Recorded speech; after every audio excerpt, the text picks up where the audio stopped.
going on, everybody? Man, there's already a ton of you people in here. Super cool. So we were all lurking, watching you all comment for the past 20 minutes. We were all there. So we wanted to do this on a Friday night because I never get to do this. I work a normal day job like most of you other nerds, so we could have a little drinky poo. Let's start off the comment section by telling us what you're drinking, where you're from. As I get into what you can all expect tonight. This is probably one of the most special live streams we've ever had. And man, I'm a little starstruck by this one. This one is super cool, man. And I wanted to say thank you to everyone that responded to the post on YouTube asking for your questions. You guys asked some awesome questions, some stuff I never would have thought of. You asked some questions about Mark that I didn't even know. I didn't know that about him. I didn't know to ask that about him. So that was really cool. So we have some true Marc Krebs fans. So let me just get into what we're doing here tonight. Let me turn this music down just a little bit. Tonight we have several guests. We have my main man, Brennan, Tony Hetty, coming back from Kyber Customs. It's been a while since he's joined us. For the first time ever, we have Mike and Lan of Dissident Arms. Basically, the entire Kalash Bash team is here in full effect. The first time that's ever happened. So that is a big bonus. But the main reason why we're all here, while you were all here, is because we have Marc Krebs of Krebs Custom. A lot of you know who he is. I can understand if some of you youngins that might be in college, might be a little bit younger, may be new to that name because he has been around for a long time. Has been doing this longer than any other AK gunsmith that I know of. And briefly, let me just tell you really quick how I heard about Mark before I bring up the entire crew of people here. Years ago, this might have been 2015, 2016.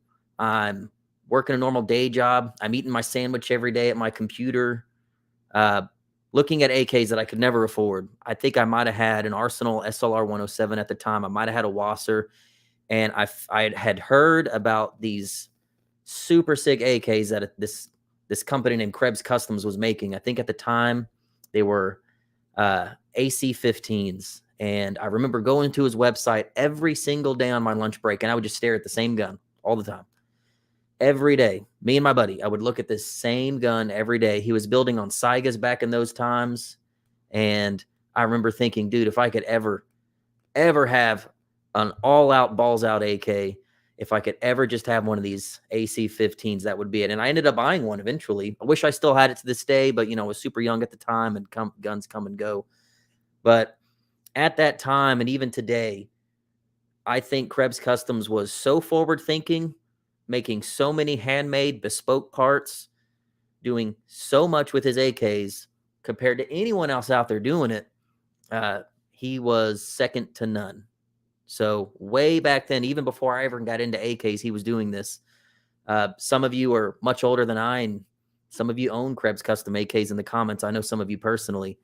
So this is extremely special for me. It really showed me back in those times what someone could do to an AK. Before I found Krebs Custom back in 2015, I thought all AKs were 16-inch, fixed stock, laminate wood beater guns. I thought that's how they all were. I didn't know you could do stuff like that to AKs. And through Krebs, way back then, I realized through gunsmithing, anything is possible with AKs. This world is not dominated by Gucci AR-15s. You can have some pretty sick AKs if you know the right gunsmith. Anyways, let me start bringing some of these people on. Thank you all for joining us tonight. We already have well over 100 people watching. That's super cool. Let me bring up Tony Hetty from Third Pin Threads, Kyber Customs. Good to see you there, Tony. What up, party people? Very nice. Damn, it's been a minute, fellas. It has been a minute. And ladies.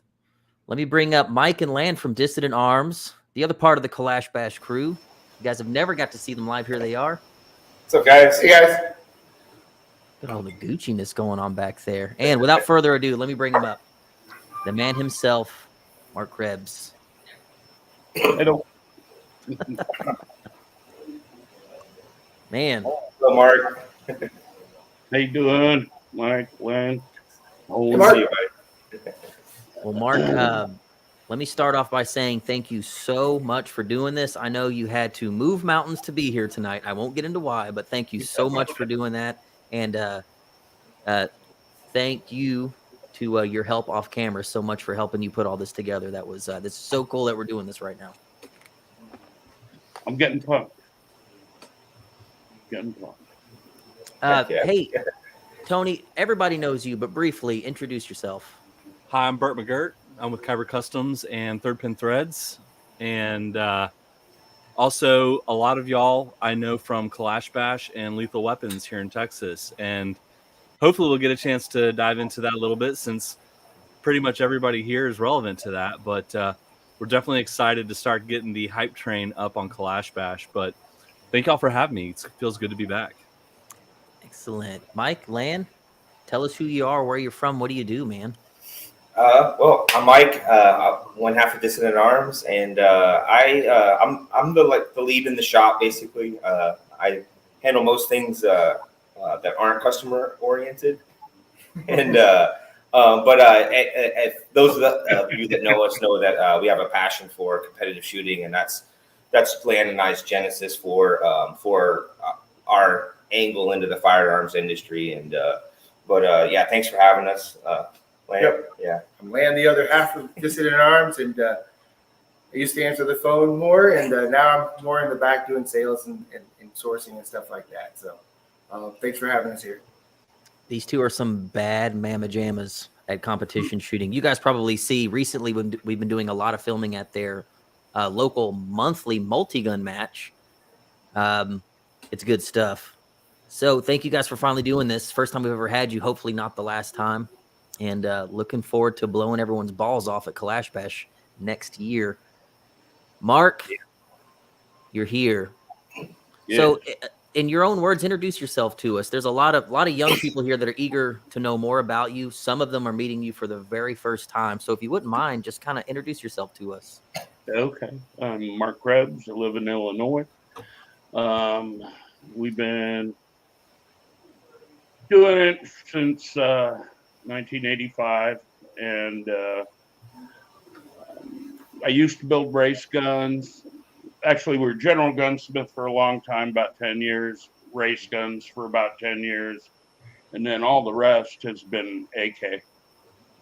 And I guess our mission statement is to try to keep making the platform more usable without becoming a weakling, which customers are invited to find out. That's a good mission. Excellent. Well, Mark, we asked on a YouTube post, we wanted a bunch of people to maybe drop some questions. Some of these people have always wanted to ask you questions, and I bet you heard a ton of questions at the last Kalash Bash. I still to this day have people that come up and say that meeting you at KB was so cool. I'm sure you got mobbed a little bit. I'm sure the tism was rampant, but no, it was a good trip for us. that's good. Well, I wanted to get into some of those questions. I know I want to, and I also want to learn recently how you started working with Dissident Arms, how you and I met kind of through Tony. Tony kind of helped us make that connection. And also how you are sort of, working with Tony. I don't know how much we can talk about that, but it is very interesting how in the last year or since Kalash Bash, you and Tony have been working. You and I have been working together. You're working with Mike and Lan. It's just sort of funny how this whole circle kind of came together. A lot of coincidence. Yeah, a little bit of coincidence and same drive, I guess I started thinking about it because it pissed me off a little bit that it never flew. But at the time, there were not many AK competitions, things like that. And I finally mothballed it because I got so much bitching, and then started thinking about it. Man, I got to run this again. Maybe people are thinking different. And just about that time, oddly enough, Lan calls me up and says, "Hey, we got one of your guns." And Mike was saying it sped up mag changes, and he goes, "Do you think you could sell me any of those?" And I was like, in the middle of redesigning it, and some of the first ones he did were our original. Slight difference, a little more strong, stuff like that, you know. But that's how it happened, and it's now that I see there's how many competitive shooters you think are out there? At Kalash Bash? Well, for one, yeah. What, 300? Around about? So the thing about it is it's an emerging market still. So Mark's blazed trails, you know, for years, but it's really now an emerging market. The competition race AK, not to say it hasn't been a thing, but it's a growing thing. Is where saturation isn't there. Oh, you're absolutely right. I think. Yeah. So don't we've been fanboys of Marc Krebs. Man, I thought he was a little Jewish guy when I was talking on the phone. I know, right? Who did I tell that story to? I think I told Tony that story.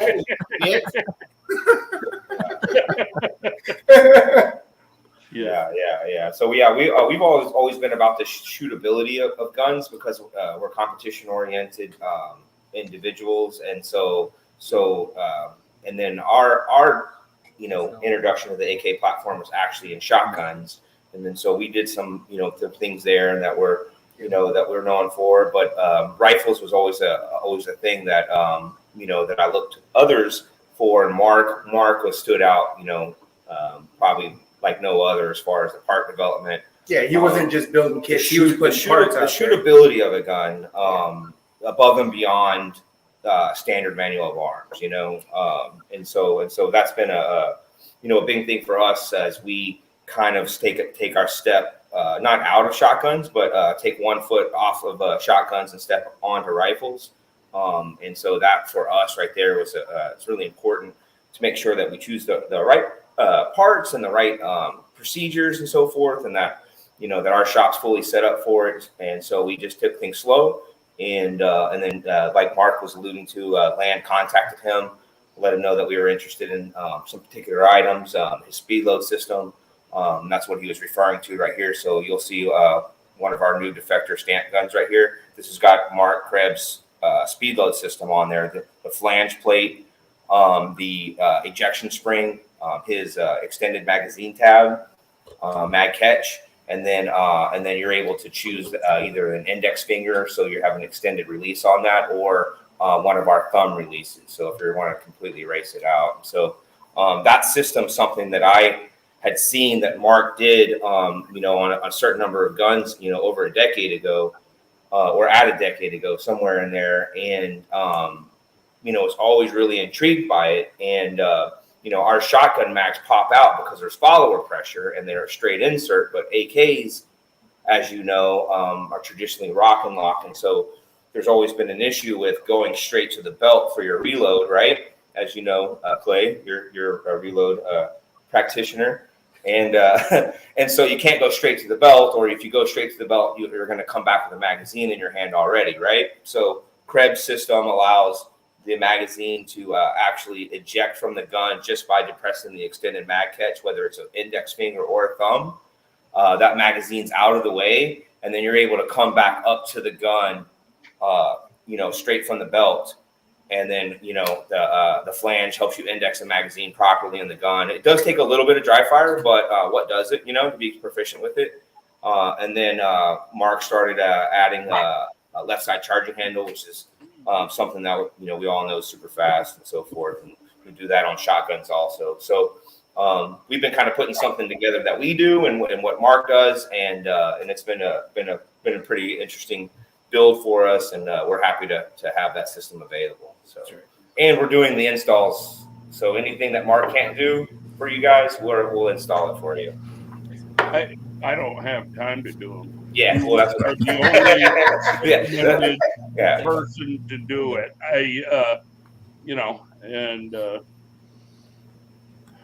If you guys get like stuffed, which is bit optimistic, but then I'll get somebody else, but I'd rather just one at a time, not that there aren't a lot of good people out there, So that kind of takes us into something here. One of the many questions. A lot of people were asking the same question. Two things mainly. Two of your newest products, the M23, which we'll get into in a second, but this speed loading system has been my DMs have not stopped ever since we started posting about that. So I had written down a question. When exactly did you develop this? I remember seeing this way back when you had an SBR that you called the ass neck. Never knew why you called it that. You said it was like an inside joke, which I'd love to know what that joke was, but that was years It's ago. just a friend of ours. That's what we called them. I mentioned they had a very hairy neck. We're normally very polite to each other in the shop. So how did that happen? You're sitting around one day, and how did the speed loading, the spring loaded mag eject assist with the paddle on the side of the mag of the receiver to help the new mag go in? How did that pop into your brain one day? Because it happened years ago, like you said. As dumb as it could. I tried both sides, didn't do much for me, all that stuff. And then I went through all the testing and all that, and I looked at it and I go, shit, this is an FN. You know, I mean, that's why they hang the mag well down low on one side, you know, so you can index your mag. And I felt a little bit silly, but it did originate from my head, but it was sitting in front of me the whole time, you know. And then the ejection spring came, and, you know, I mean, just when I was building race guns for IPSC, you know, it's virtually the same thing, you know, is you're just looking for a way to make the gun do what the shooter wants. And you have to know a little bit, you know, or participate to understand that stuff. Like I made a 10-degree offset grip one time, sling swivel on it back. And I don't know why I'm saying this, because the people that don't know me didn't experience it. But I took it out to a class and it was made beautifully. It looked awesome. First mag change I did, the sling laid right over the mag well, and I took it off and threw it. So it's, you know, beautifully machined crap. And sometimes you end up with that, and you know, so there's trials, and I'm sure these guys have gone through it a bit, you know. Oh yeah. And because I noticed, I mean, I didn't tell him how to install that thing, you know, and those are the most detailed directions I've ever written. I'll send them to you if they'll do any good now. But, you know, it's one thing I didn't tell him, like, was you gotta have a stop on it. I haven't shown yet, to stop over travel of the mag release, because with a long lever, it can choke a mag, you know, stuff like that. And he figured it all out anyway. So, I mean, yeah, the practicality of the speed load system, in my opinion, it actually plays right into really the idea, well, the philosophy behind which an AK is. It's a very utilitarian gun, and it just fixes the problem that you have. So you're like, I need to be able to index the mag well. All right, index the mag well. I need to be able to eject the mag out. Eject the mag out, and I need an extended mag release. And so it's just like problems are solved, but it's done cleanly. It's done with minimum amount of you know, weight or extra parts to the gun, and then like Mark said, it's got to not add a weak link to it, to the gun itself. And so that's, you know, one of our philosophies, and you know, behind each gun that we build, it's got to have you know, in-match reliability. Well, that's apparent through your shotguns and your rifles, which I just started to look up. I wanted to know more about them. So, but I know your shotguns, and you guys are clever people. Yeah, so it's that Russian IPSC shooting. We had to bring it here to the U.S. So, Mark, to kind of break the conversation up a little bit, I want to start slowly interjecting a couple of questions that some of these people that watch the YouTube channel posted over the last day. So I was hoping I could ask you a couple, and then we could get right back into Excellent. some more Speedloader M23 stuff. Yeah. Darren Brown asked several good questions. He dropped like 5, but this one I thought was pretty interesting because I know through Tony that you've got a honey hole of cool AKs, like some stuff that most of us would just like to see in person. But his question is, will you ever offer any of the prototypes that you have stored away to the general public via auction or website listing? There's some really stellar stuff in there. People would be grateful to have, including me. Well, I hate to tell you this, but we haven't always been real solvent doing my starving artist approach, you know. And just recently, you know, we've had, you know, we're strong in the bank finally, you know, and so a lot we sold them all. Long story short.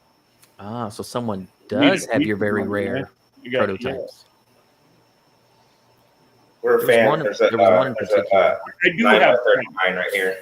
I have my 5.56 rifles, which never went anywhere. But that's yeah, I should show it to you sometime. Yeah, I should send it down to you. And because we got 2.2. Hey, we got one of Mark's 9x39s on a Sharps Brothers receivers right here. I'm looking for a picture of a 9x39 that he did that I would kill to have. I'm just looking for the picture. It's here. I could probably get you like 1 or 2 rounds to shoot. Yeah, I'll break you off a couple. That was another stunning business decision by myself. I'm gonna get some reloading dies and some brass and actually load it here, so we'll be able to shoot some at Clay whenever you want. So, yeah. I'm sorry. I'm gonna get some reloading dies so I can reload it here at the place. Right. Could we go just pick up our brass and reload it? But I got like 2 boxes this big of it. Yeah. But yeah. Here it is. Yeah, I got a picture of it. Best.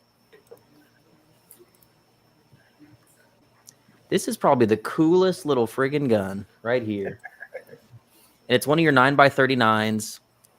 I remember seeing this. Oh, that thing, yeah. Yeah. What a gnarly looking little gun. That was so cool. I did like the look of that thing. And then 9x39 went bye-bye. I actually shot. I was at a range one day, and there was a guy that had one of your Sharps Brother receiver 9x39s with a can on it, and he let me shoot his last mag of ammo, and it was beautiful. And it's funny. It's not funny, but it was just interesting. He was like, in that moment, I'm shooting his last mag of ammo, and he was totally okay knowing that he'd probably never be able to shoot this gun again. But it's such a beautiful gun. The mags look really cool. Everything about it was so cool. One of my questions I wrote down, which kind of feeds into this, is you had so many awesome 9x39 builds. How did it make you feel when all that ammo went away, knowing that you had so many of these guns out there? Now that ammo's just gone. Not good. It's yeah, it's a long story. I know somebody that's working on it right now, but won't say anything until actually see ammo, you know, because I'd like to do it. I mean, I got a bunch of stuff made up for it, and then it was all gone. I should have bought up all the ammo in the first place, but didn't happen. Well, my next question for you, and this was a question that I had to ask you if this actually happened. The question is from Wolf Avery: what was the most surreal thing about meeting Mikhail Kalashnikov in person? Well, I want to hear the story about how that happened in the first place. Yeah, just the whole thing. I got to hear the juicy details. We were dealing with a company called Kalashnikov, or I can't remember. They were the first importers I got a hold of, you know.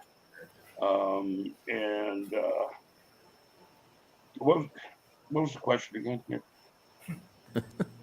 What was the most surreal thing about meeting Kalashnikov himself? Oh, yeah. And like, how did that happen?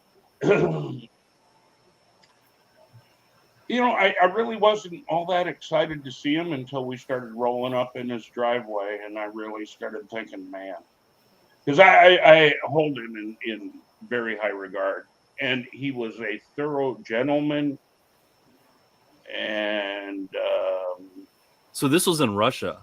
no air. He considered himself a gunsmith. He was a cool guy. It was neat being there. When you But say his then- driveway, you went to his house? Yeah, he has a summer home by his desk, and we all went and had lunch and stuff like that. And I was going, holy crap. And the only thing I could think of is to ask him why they make the flash hiders that loose. And he told me that so you could take them off, Well, I wasn't saying it. I think he understood. Plus, I had an interpreter, Marc Vorobiev. It was David Fortier, who was a gun writer, Marc Vorobiev, who fought in Afghanistan for the CCCP, and then, or Soviet Union, and then, so he wanted to meet Shit, we all did, it was cool.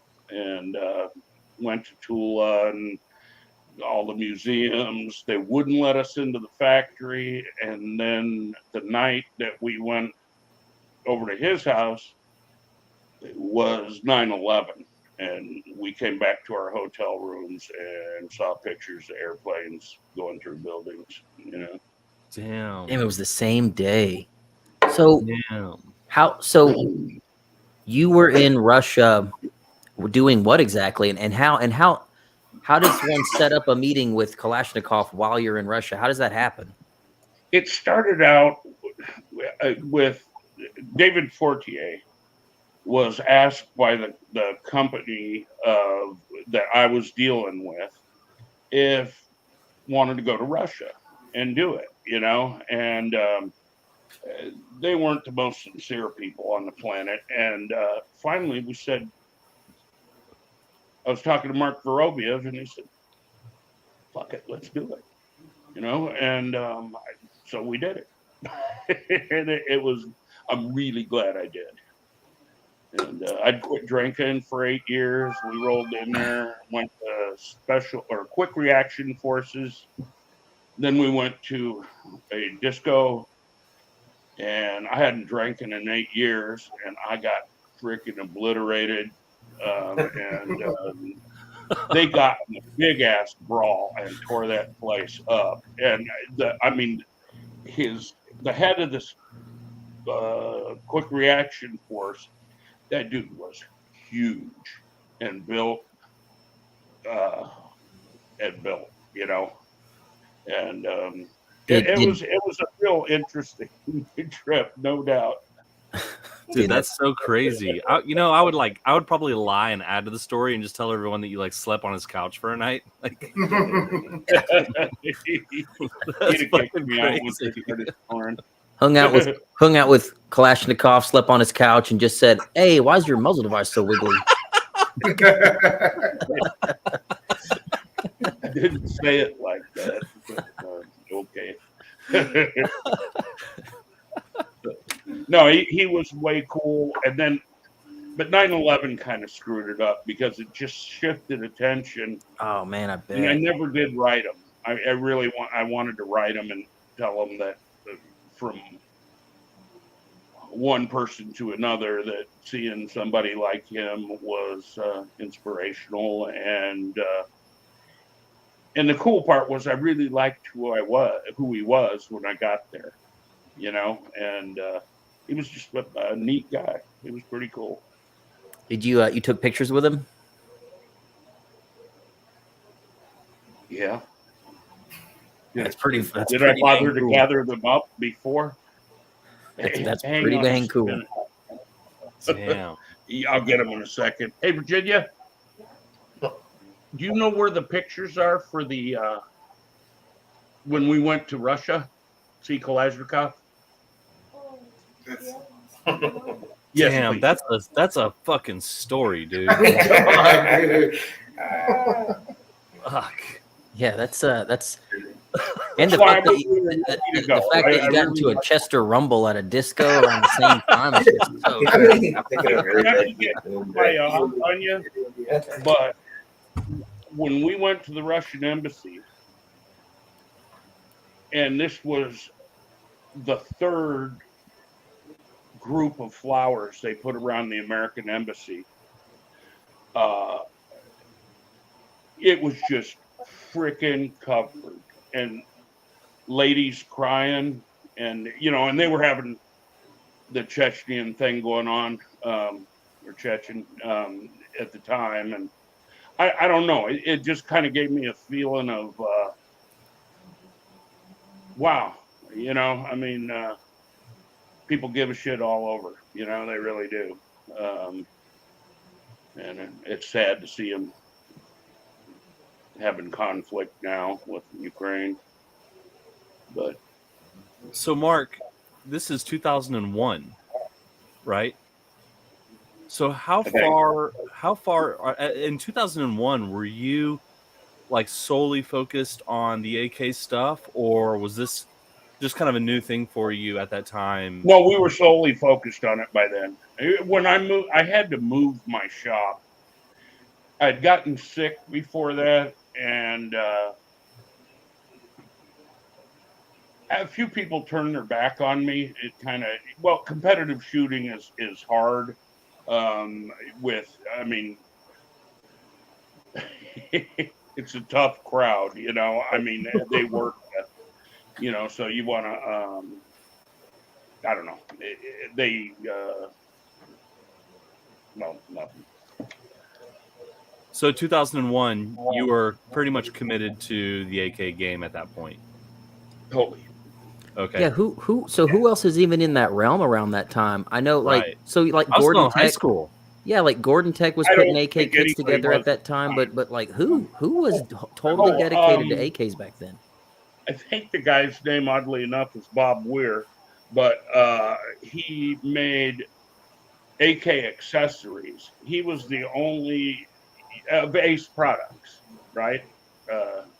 Ace folding stock. That's right. Really? You don't even. Golly. Yeah, Ace. I think I met him at Red October in 2016. I'm pretty sure he was there. So they either sold the Double Star or that They is sold Double out Star, Double one or Star. the other. Yeah. I'm sorry. What'd you say? I think Ace sold the Double Star. So those that may not know who Ace is, Ace products are on the Double I'm Star. sorry. Yeah, I should have said. Yeah, they make the SOCOM stock and stuff like that. That's Yeah, right. I remember you were using. Yeah, they were about the only other people out there That's right.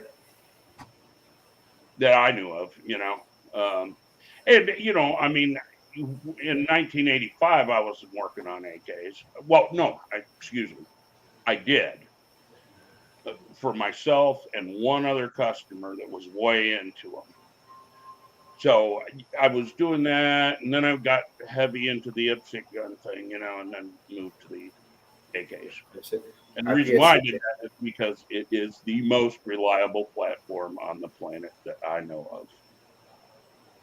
I didn't get into AKs until like 2011, 2012. And at that time, I think one of the first YouTube channels I really started watching a lot was Mr. Guns and Gear. And at the time, he was a big time Krebs guns, and I'm sure he still is. Yeah. But at the time, he was very active on AK Files. He was very active in the AK community. And then that guy, like every one of his Krebs gun videos, at the time, that was the gun to have. Those Vepers, those Segas that you were building was the tits. And it was, I remember at the time, the builders, it was like, Krebs, Jim Fuller, who's the other one? Ted Marshall. Did you ever meet Ted Marshall? Yeah. You ever met him? I don't know if he's still still doing builds or whatever, but he's kind of like always been in the background. But Well, he was about as old as I am now. So, I mean, young as I am, but So he might have parked the bus, Right. But But that's it's what I just like, remember. I remember that was it, at that time. I can only imagine that was 10 years later, 10 years before you were. So what were you doing before AKs? the IPSC guns. So like, So 1911s, and you were competing yourself, right? You were a competition Yeah. shooter. Yeah. That was back before they had parts when you had to weld two guns together to make a gun, right? Right. Yeah, for sure. so are you still a 1911 guy in the pistol world? No. I teach it still, but I'd rather eat worms than build 45s. What about a 2011 and 9mm? Are you into those at all? Middle name. Yeah, I like everything stamped metal and plastic has to offer. I went to gunsmithing school just to build fine old double rifles and stuff. And then I went to go visit a friend, and he was thinking about selling his M71 and swing, and I just loved that gun. And then later on, we'd go out,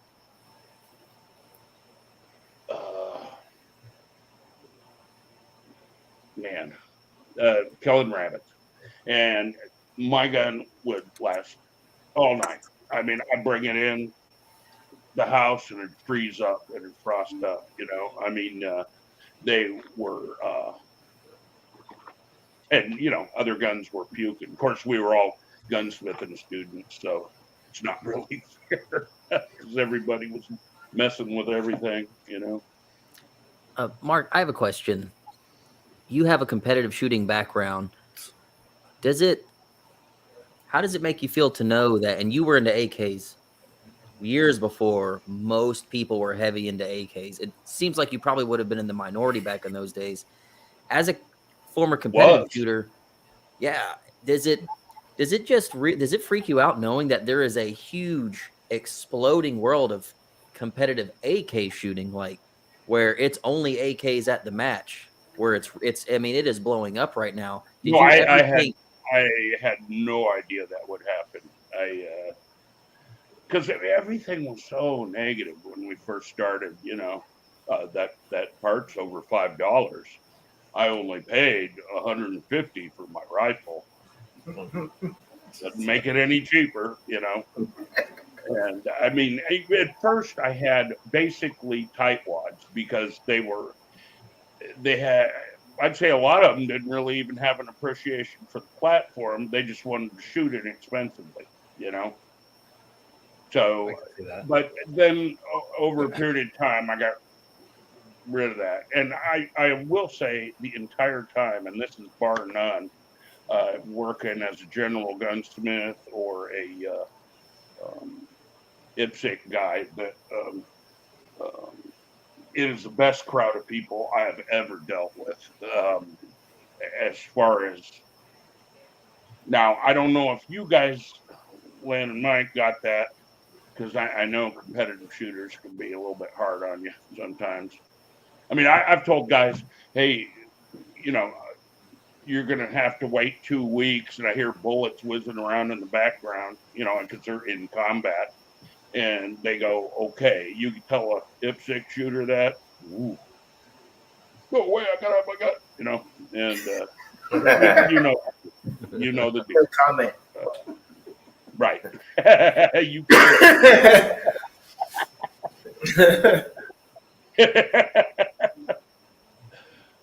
We'll have to make sure that at Kalash Bash, Mark, assuming that Krebs Custom is going to be there in the spring, we'll have to make sure that we get you on one of our 4x4s and take you for a tour of the jungle run so you can see Dissonant.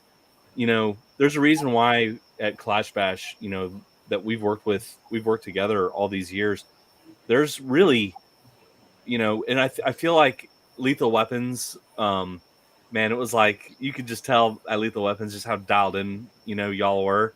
into like this theme, you know, like the movie themes and all this type of stuff, Mark, we really need to make sure you get a tour of the stages at the match this year, because it's going to be great. What you're going to see Well, I'm playing gonna out. like you said, I'm gonna rent a 4-wheel and drive around, because really, I mean, I love talking to customers and new people, but a lot of the drive is so I can meet the people there, and at the end of the day, kind of gun nerd with them, you know, Yeah, or live bait or whatever, you know. I think that you'll really appreciate how much fun we had. I think the last Clash Bash, we had a stage. You know that saying that people, when they're having a hard time, like working on their gun or taking shit, people will comment, "Hit it with your purse." Have you seen people comment that on the internet? Yeah. Set your purse down. Try again. Someone will be like, "Hey, I'm having a hard time, you know, getting my grip off my gun. What do I do?" And the first comment's always, "Hit it with your purse." We had a stage at Clash Bash called "Hit It with Your Purse," where they had to carry a purse and have their mags in it and do their mag changes out of the purse. But that's like the kind of fun stuff that we're doing out there in the match, and so we had to make sure you catch a glimpse of that this year for sure.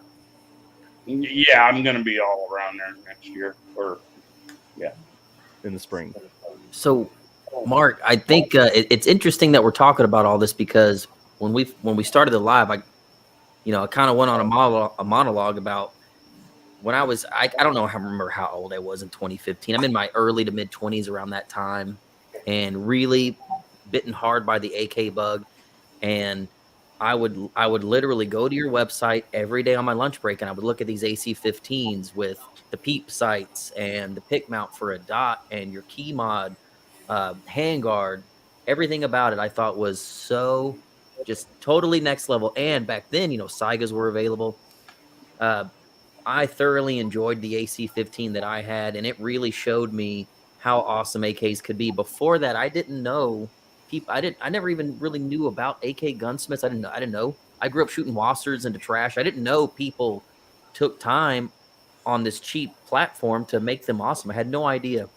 So, like, if you trace the lineage back from Kalash Bash, the whole thing, had I never stumbled across your website, I wouldn't have known how good AKs could be. And through you, I found other gunsmiths like RD, all that. I found Krebs first. Krebs kind of opened the door for everything for me to know that there's this whole world of AK gunsmiths I never even knew. And I would say all of those AK gunsmiths got a lot of inspiration from you.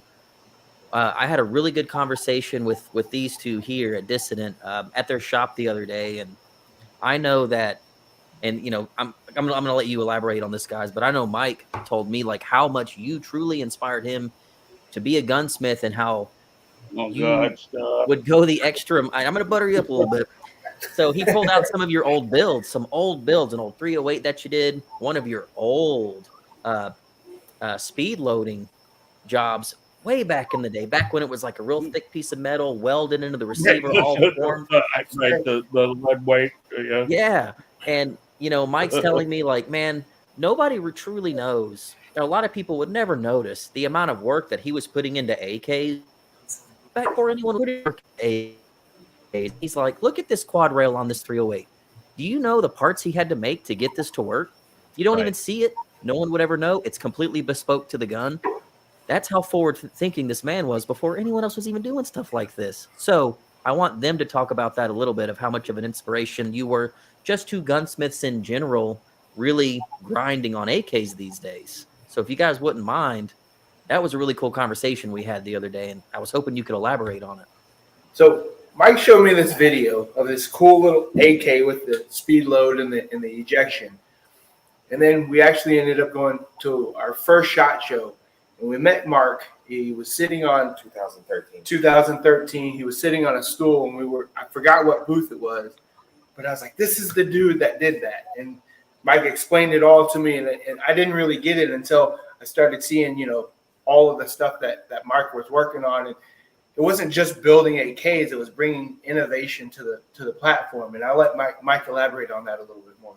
Yeah, I was introduced to the platform from a Vepr shotgun, and then I bought 2 Vepr shotguns, thinking that basically these things would probably never be imported again. And the Veprs were $1,000 when they were first imported, the Vepr 12 gauge.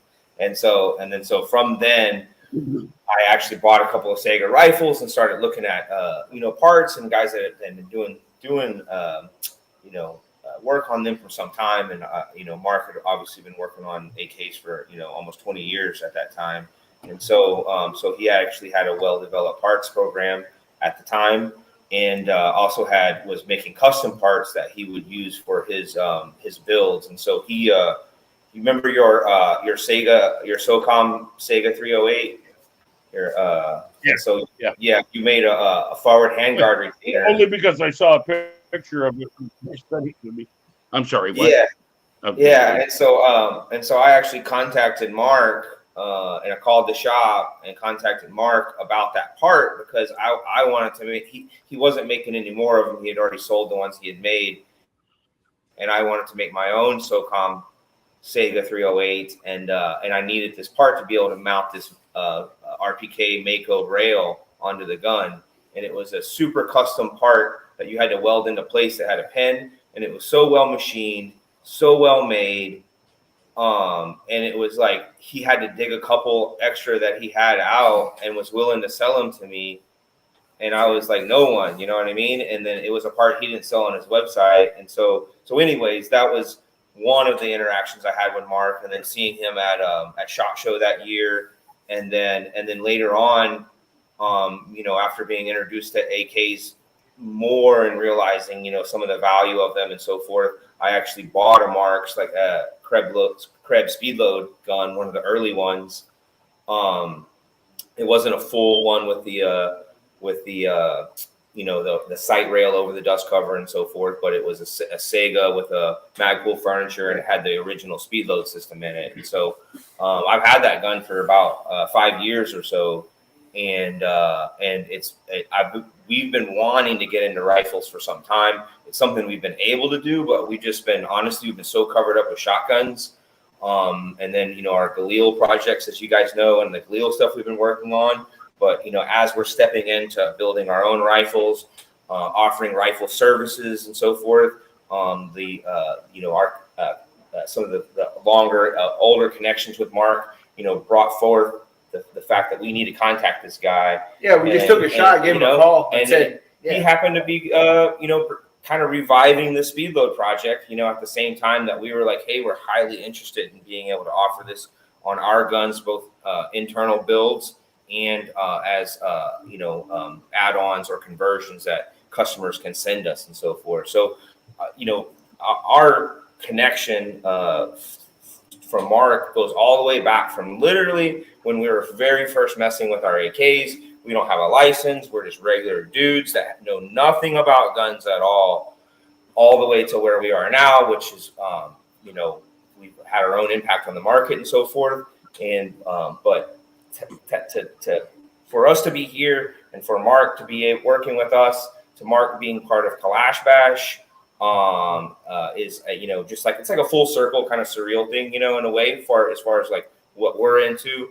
We don't get the chance to meet Mikhail Gorbachev, but we get the chance to meet and work with Marc Krebs. So yeah, I want to also make a point real quick, and I'm just going to add some perspective on the outside because I'm not building, but I'm here on a live stream with 2 awesome, builders here with Distant Arms with Krebs. I think it's important for people who are watching this to know that there's like a big difference between somebody who is just slapping together a build with rivets and, a really good paint job. Like, these 2 groups down here, Distant Arms and Krebs, when you're getting a gun built by them, you're not just getting a gun slapped together. Like in Mark's case and with Distant's case, they're out there having specially fit parts made for their line of guns. And Mike was just speaking to that about Mark. It's easy to go out there and hype up a gun and advertise it and market it and have like a really cool name behind it. But when you actually like get one of these guns in your hand and you're really looking at the little fine details of how they're getting these guns, built together and having custom things made, there's only a few builders out there that are really doing that, and 2 of them are right here in this live stream. So, Yeah. No, and one thing I'd like to add is, I guess it is an interview with Marc Krebs, but I mean, it's like having a baby, sending a product to another group of, morons that have decided to make the gun business. I get it. And I mean, it gives me a true feeling of pride. It's deep. Yeah. I mean, yeah, we were like, fuck it, let's give him a call. The worst thing that can happen is he says no, and you said yes, and here we are. Then everybody thinks that crap, and I don't really know why. It's people think when you've been in it for a long time, I think that you're not going to be approachable, And I mean, there's times when I'd rather not be talked to about it, but I've always tried to be friendly with that, and I'm not into the snooty gunsmith crap. I mean, that is when somebody thinks they're a better human being because they do something well, they're broken, they don't know shit. And that's my mild opinion. Yeah, and some of the things that Marc was bringing. It's cool to see you guys. Some of the things that Marc was bringing up about how individuals were receiving his AK work early on, about how they were, he was told he was wasting his time or no one would ever buy any of his products and so forth. We were told that exact same stuff. I mean, from the very beginning, like if I showed up on the range with an AK based shotgun, everybody thought it was just going to fall apart on me and that it wouldn't run a match. And then I was told as we built guns that we would never be able to find a market for our guns, that no one would ever be willing to pay, the proper price point for the guns. When you just add up literally the parts on the gun, we were told from the beginning that this would never happen and never work. And Marc was told the same thing, I'm sure. And so I'm glad we didn't listen to them. Yeah. So that's neat.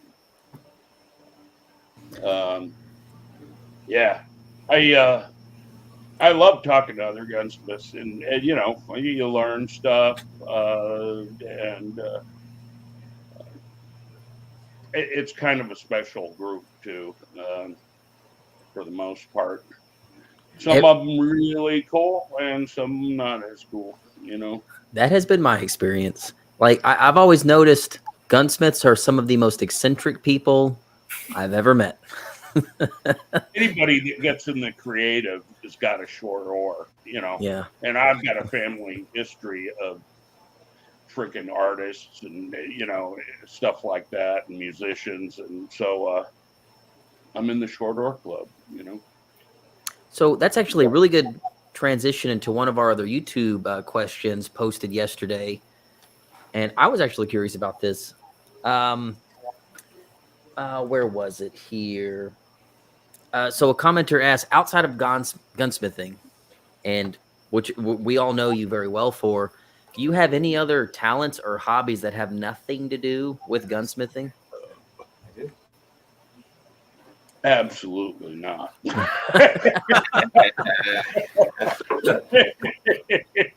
Waste of human flesh. Just put me in a shop. Yeah. Yeah, I used to play the drums and shit, and I used to draw, but never to the point where I was truly proud of it, Fair enough. So Kelly Harbinson, 18, wants to know, and before I ask you this question, let me pull up a picture here. So you have an entire line of rifles that you call the core, correct? Yeah. It's all basically the same rifle with different furniture. Right. So here's kind of what that looks like. And I'm literally just going to your Facebook page. That's it. So they wanted to know if you ever planned on making a core in 5.56, which I probably know the answer to that question, but have you ever thought about making this in 5.56? I have, and people were beating on me. And at the time, we had to do what was financially right, and people say, hey, make 223 AKs. Well, I got to buy 250 receivers at a time. So, I wasn't really willing to break, even though I really liked shooting the 223s and the 5.45s much better, But by the time, well, I don't know if we're going to keep the gun or not. We, depending on what the M23 does, we may delete it, or it's hard to say, So you're saying maybe the M23 could replace the core? Is that what you're saying? Yeah. And the hybrid. Interesting. So that's actually one thing I wanted to talk about. Oh my goodness, you have so many pictures on your Facebook page. So we actually shot your M23 core in 7.62 a lot. Like a lot. I don't know how many rounds we put through it, but we did a ton. I shot Mike and Land's match with it. We took it to Kalashnikov to let a bunch of other AK enthusiasts shoot it. I loved this thing. I freaking loved it. I loved the handguard. I loved the fact that I could totally delete iron sights off of it. It's easy to run magnifiers, fixed zoomed optics, dots, pretty much anything. The world is your oyster with optics on this thing. The trigger was awesome. The mag release was awesome. I loved it. I loved the jam nut for the muzzle device. It's so easy to change muzzle devices. Loved everything about it. And this is another one of those guns where my DMs are blowing up. Everyone wants to know, are these things around the corner? Can we expect one in 5.56? Any yeah, you can give on this gun right now would be awesome. We're going to be building them in 5.56, and it's probably going to happen in about 2 months. I keep changing things, and it sets us back. Like I had done the cylinder, and I was all done with it, and I thought, there's no freaking vent holes on this thing. Then I've been going back and forth. Oh, that's something I should clarify too. I've changed the gas cylinder on the M23 and 7.62x39 to full open, restricted, and then 95 thousandths, which is about maximum before your gun starts becoming unreliable. I figured not many people are going to use cutoff, but we will be making the competition cylinders, and I'll have blanks too. I don't know how custom I want to get. We just got to figure out the categories and all of that. And I'll be done with the 5.56 prototype soon. But I had to wait for parts to be done, the heat treater and all that. And it's just, like usual, taking way more time than I thought it would take to get there. On the other hand, I've had enough time that a lot of times if you create something and you look at it 5 minutes after it's sitting there, you go, I could have probably put a little more space there or rounded an edge here or, whatever.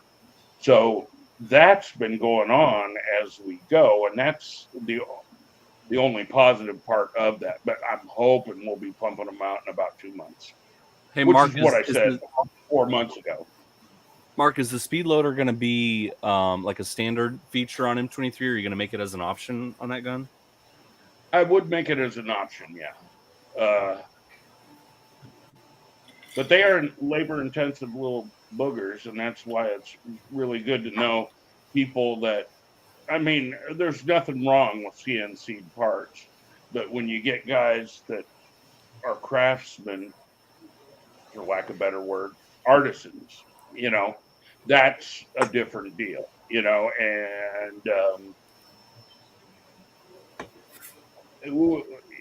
I don't want to. There's not everybody can do them. And it's because of the equipment you have to have and stuff like that. And then on top of that, you also have to have good hand skills. Because I don't know. And like I said, it's way cool to get participation from Len and Mike at Dissident Arms. Here, I got a picture. Oh, that's awesome. Oh, there you go. There we is. Dang. You see it? Oh, dang. Oh, I can see myself. I get it. Tony, who does that guy in the middle look like? Who does that look like? That's crazy. The guy in the middle with the like mustache? not as fat Marc Krebs. Yeah. That's me. Yeah. You're sitting next to him. Mark Vorobiev is on the right. David Fortier is on direct right. Kalashnikov is sitting next to me. And then Vladimir, who was a guide for us. That is incredible. It was cool. Like I said, it was cool. Incredible. That's wild. While we were talking about your speed loader earlier, a lot of people have also been asking me this. A lot of gunsmiths have been asking me this. I've asked you this, but I'm going to ask you again. Your speed loader, would someone just be able to buy the components from you and try to install it themselves? Is They that going to can. be something that's offered? We put a pretty strong warning up. I just don't want, and we also told people read the entire instructions, before you commit, but I know it's probably, we're going to probably have a failed one or, it's hard to say. But on the other hand, there's tons of not tons, but there are skilled people out there. As far as I'm concerned, we are selling to individuals, but if anybody wants it installed, Dissident is the people to go to, because I'm still trying to get what I promised. Me and Brandon Herrera, where's the 50? Where's the M23? It's funny. A bunch of people in the comments were asking, how do you feel about the AK-50? Here's a question that you could answer very well. It's not a very happy topic, but someone wants to know. Brian asks, unfortunately, with J.B. Pritchard's assault weapon ban, how is that affecting your production line and your personal collection? You being in Illinois, how's that affected things? I mean, it is the worst gun ban ever. What their strategy was to throw everything up and then let us try to peel it off. And you can't even sell parts. Well, you can if it's a replacement part, what? It's thoroughly vague and it's total ban. It's a total ban. As far as business goes, we still have out-of-state sales that we can do. And people say move out of there, but honestly, if you're fighting gun control, I'd say at least stay there until it gets implemented and fight it. I love them all, but you hear guys, I come down south sometimes, you northern guys and blah, blah, blah, blah. And I say, you don't get to sit around all your friends and talk about that shit. I got to live with them assholes, and so it's,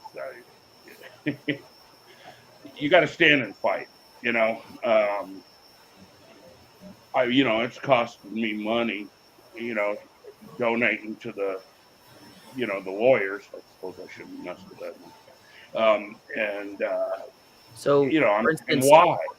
you have a store. You have a storefront, correct? I've seen it in No, videos before. No, you don't. a little bit. Yeah, I mean, we'll bring somebody in and show them a gun if they make an appointment, you know. But Well, I guess what I'm getting at is foot traffic. You have no more foot traffic. People can't just say, "Hey, I saw your local. I like your AKs. Can I come buy one?" All that has completely. That's no more. about 30% of what we were doing, yeah, Wow. yeah, and it's We have the left side, right does side. make you think about, man, you know, you bust your ass for your craft, try to treat people good, be honest, comply with the law, and then because the guy wants to look good, he signs something and Yeah, you're out of stroke business. stroke of a pen completely affects your Yeah. life in a negative way. So, well, a byproduct, hopefully, of this live stream of all of the content that we're hoping to pump out of your guns, having you in person, boots on the ground at Kalash Bash. I'm hoping a byproduct of all of that is people knowing that online sales is going to be your bread and butter until whatever happens with that ban. Bans usually never go away, but hopefully it does. But I'm hoping a No, the first byproduct of one all did of in this. Illinois. First one did, and it's likely. Well, it's going to the Supreme Court, and we knew we were, you know, any of that quick stay stuff was not going to work. You know, I mean, we got to stay on it and for 6 days, right? They can do anything they want, and they put it through the Senate and the House one day each, which is not legal. You know, I mean, it was illegal, and the Supreme Court of Illinois had already upheld the right to own, you know, rifles, and so yeah, it's you know what? Let's move on. I don't get me bitching. I'll start. Yeah. Well, Derek said he just went to your website and bought 3 safety selectors. So thanks, Derek. But that's good. And I hope that's the byproduct of a lot of this is people now know that foot traffic is gone and online sales, out-of-state sales, that's what it is now. So hopefully that goes away. But No, so everyone here knows that's what it is now. I let a kid in shortly after the ban, and he started talking about a model that is an Ashmade where they had a straight AK front end and the Sega type treatment in the back, and he was looking for one. And I knew Kalashnikov USA had a couple of those. I was kind of surprised. I had found them a day or so earlier, and I look up at them and I go, "Oh, I could order you nothing." You know, it was like it was something I've been doing for freaking 40 years, and I can't talk to anybody now. So,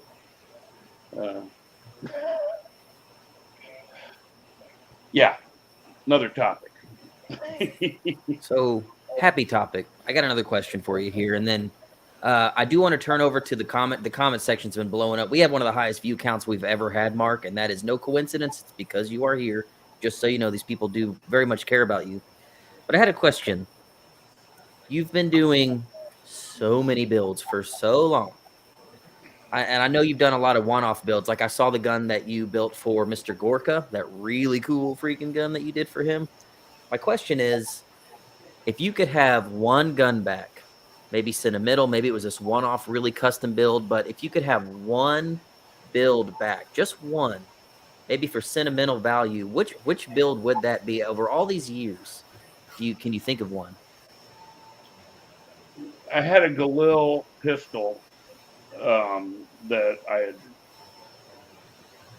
attached a Bren 4N grip on. It was a machine gun barrel for a Bren, and I took it and I turned it into the 4N grip for that. And that's one of my favorites. And I really do that much to it. I just like the look of it. I made the stock out of wood and all that. There's a few of them, but I'm a gun whore. You know, I mean, I you know, you look at it, I'm never getting rid of this. How much? You know, and honestly, you can't own them all. I see guys that do it. I don't think they look at them much more than I do. I mean, it's not like they're bedazzled every day walking into the room. I mean, it's got to be a good feeling, but and the only way to afford them all is to rotate. I got about 100 AKs probably. Oh my goodness.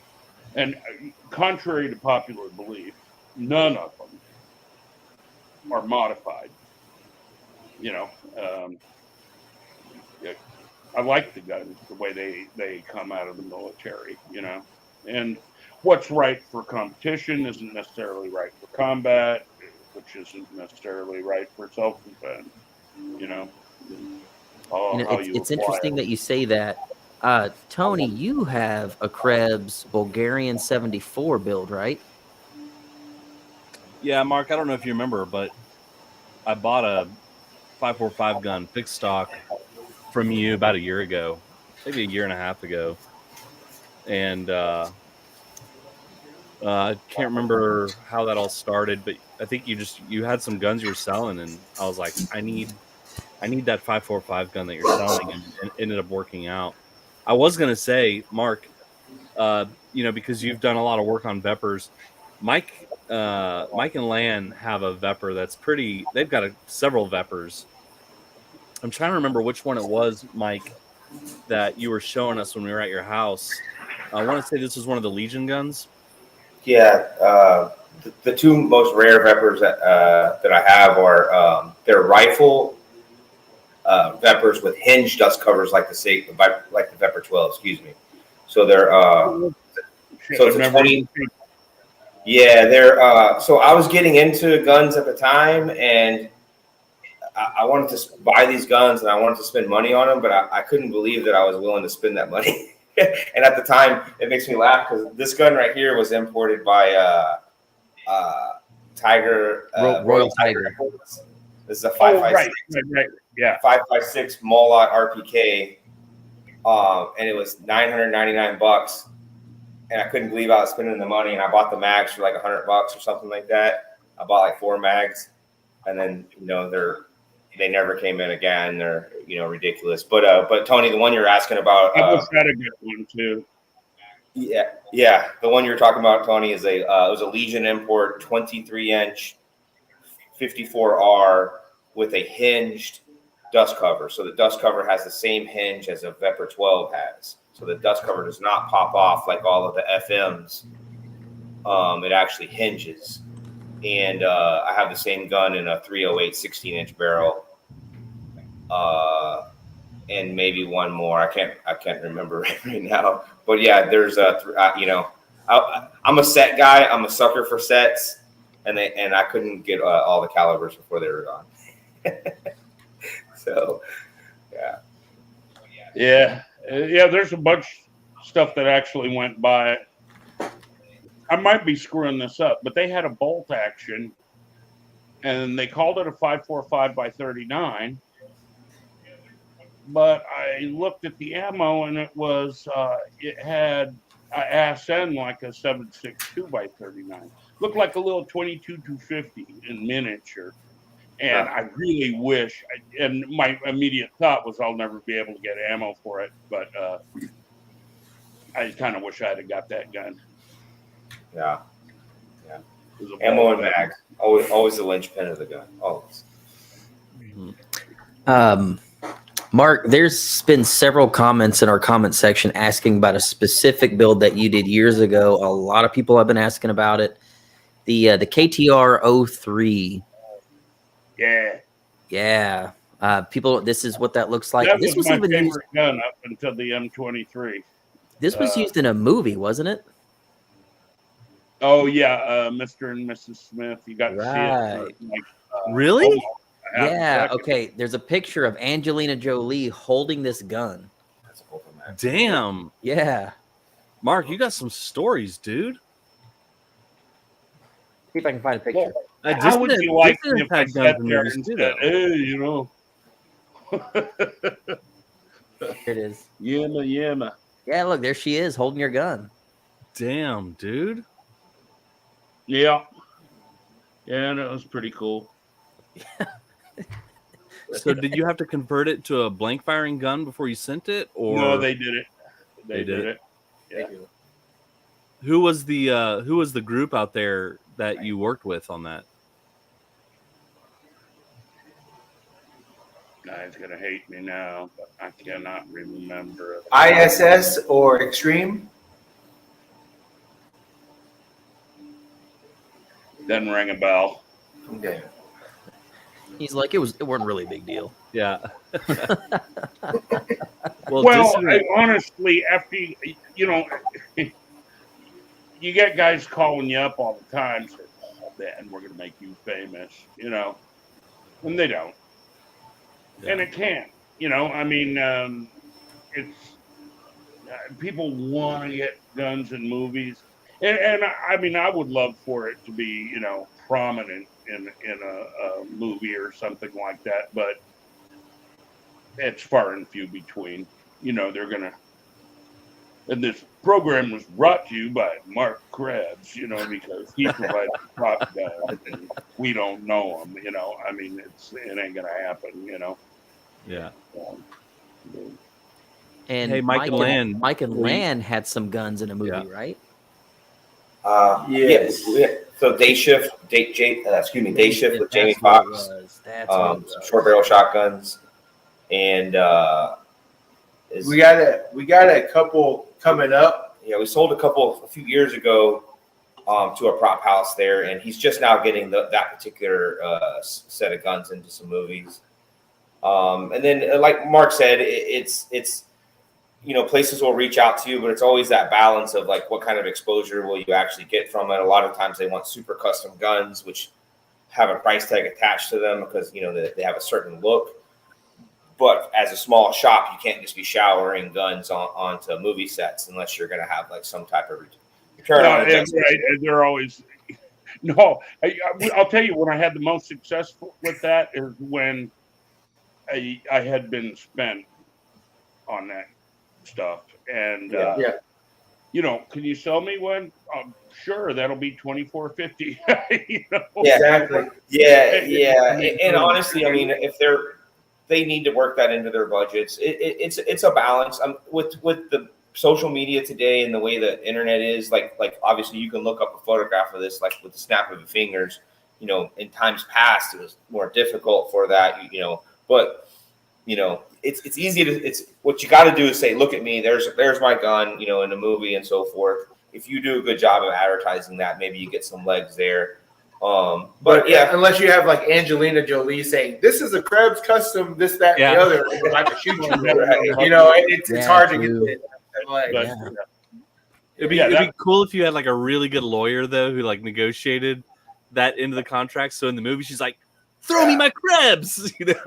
Well, they did that with Wick. They kind of did that with the Wick series, but it takes some negotiation, I'm sure. Hey, on the topic of guns in movies, Mark, do you have like a classic gun guy movie that is like your go-to?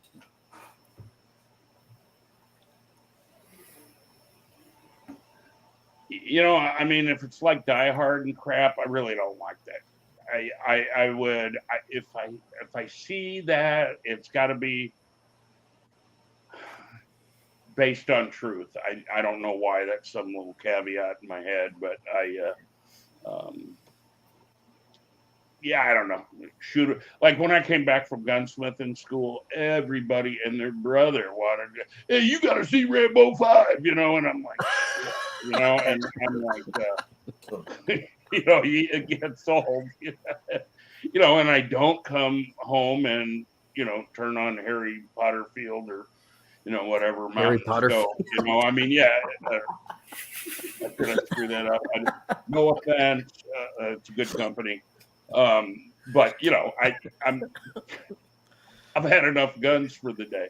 Though I will take them home and set them on the coffee table. I had my Lottie on the coffee table for a month. Nice. And that gun weighs 100 pounds and it's about 7 feet long. I have an understanding why. By the way, because I see we have a moderator in the chat, Miss Rachel, my beautiful wife, who is a very unkind god when it comes to mean commenters. She'll ban you quick. I have no control over that. The power's completely gone to her head. She's drunk on power. She's banning people like crazy.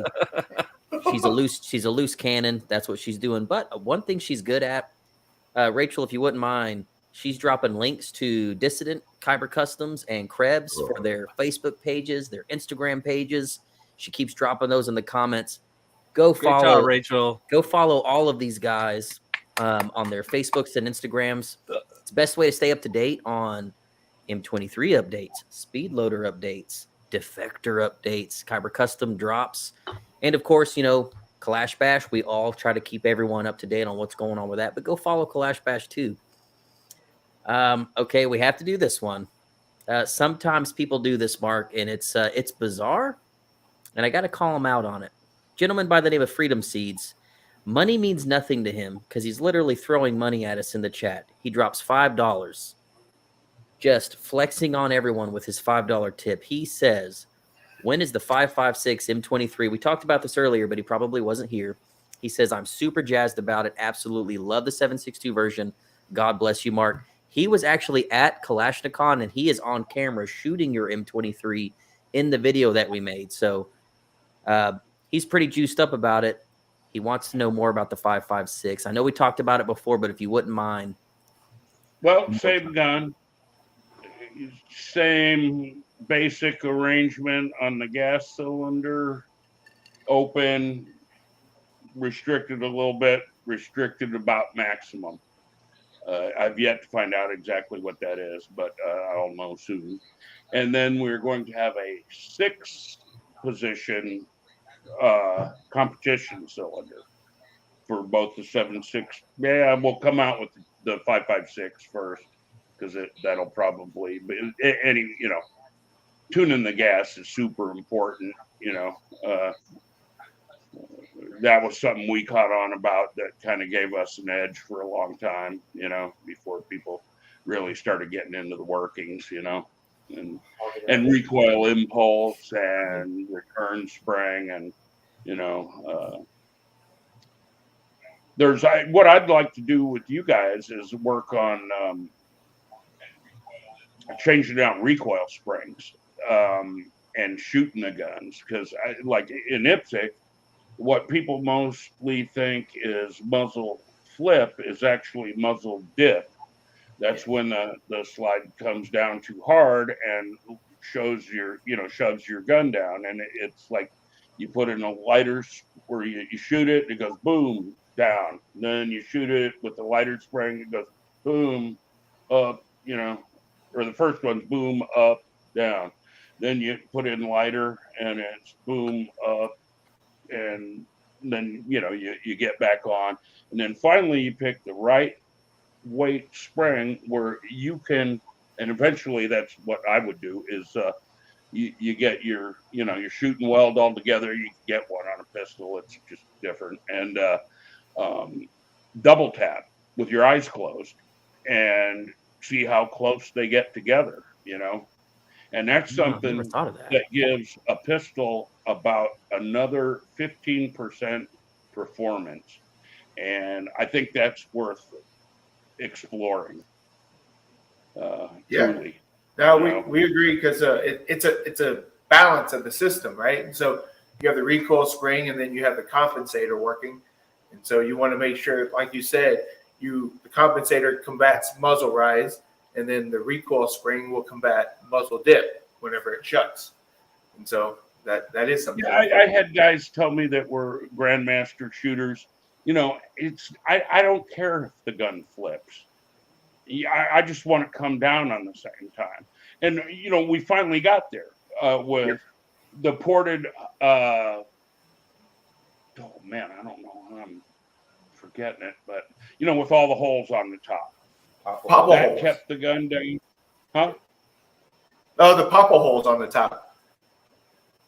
They it was a barrel for 45s that they made, and you'd have to cut a U out of the slide. And there was a bunch of ports going on. Oh, the island barrels. Yeah. The island barrels or pelican barrels or yeah.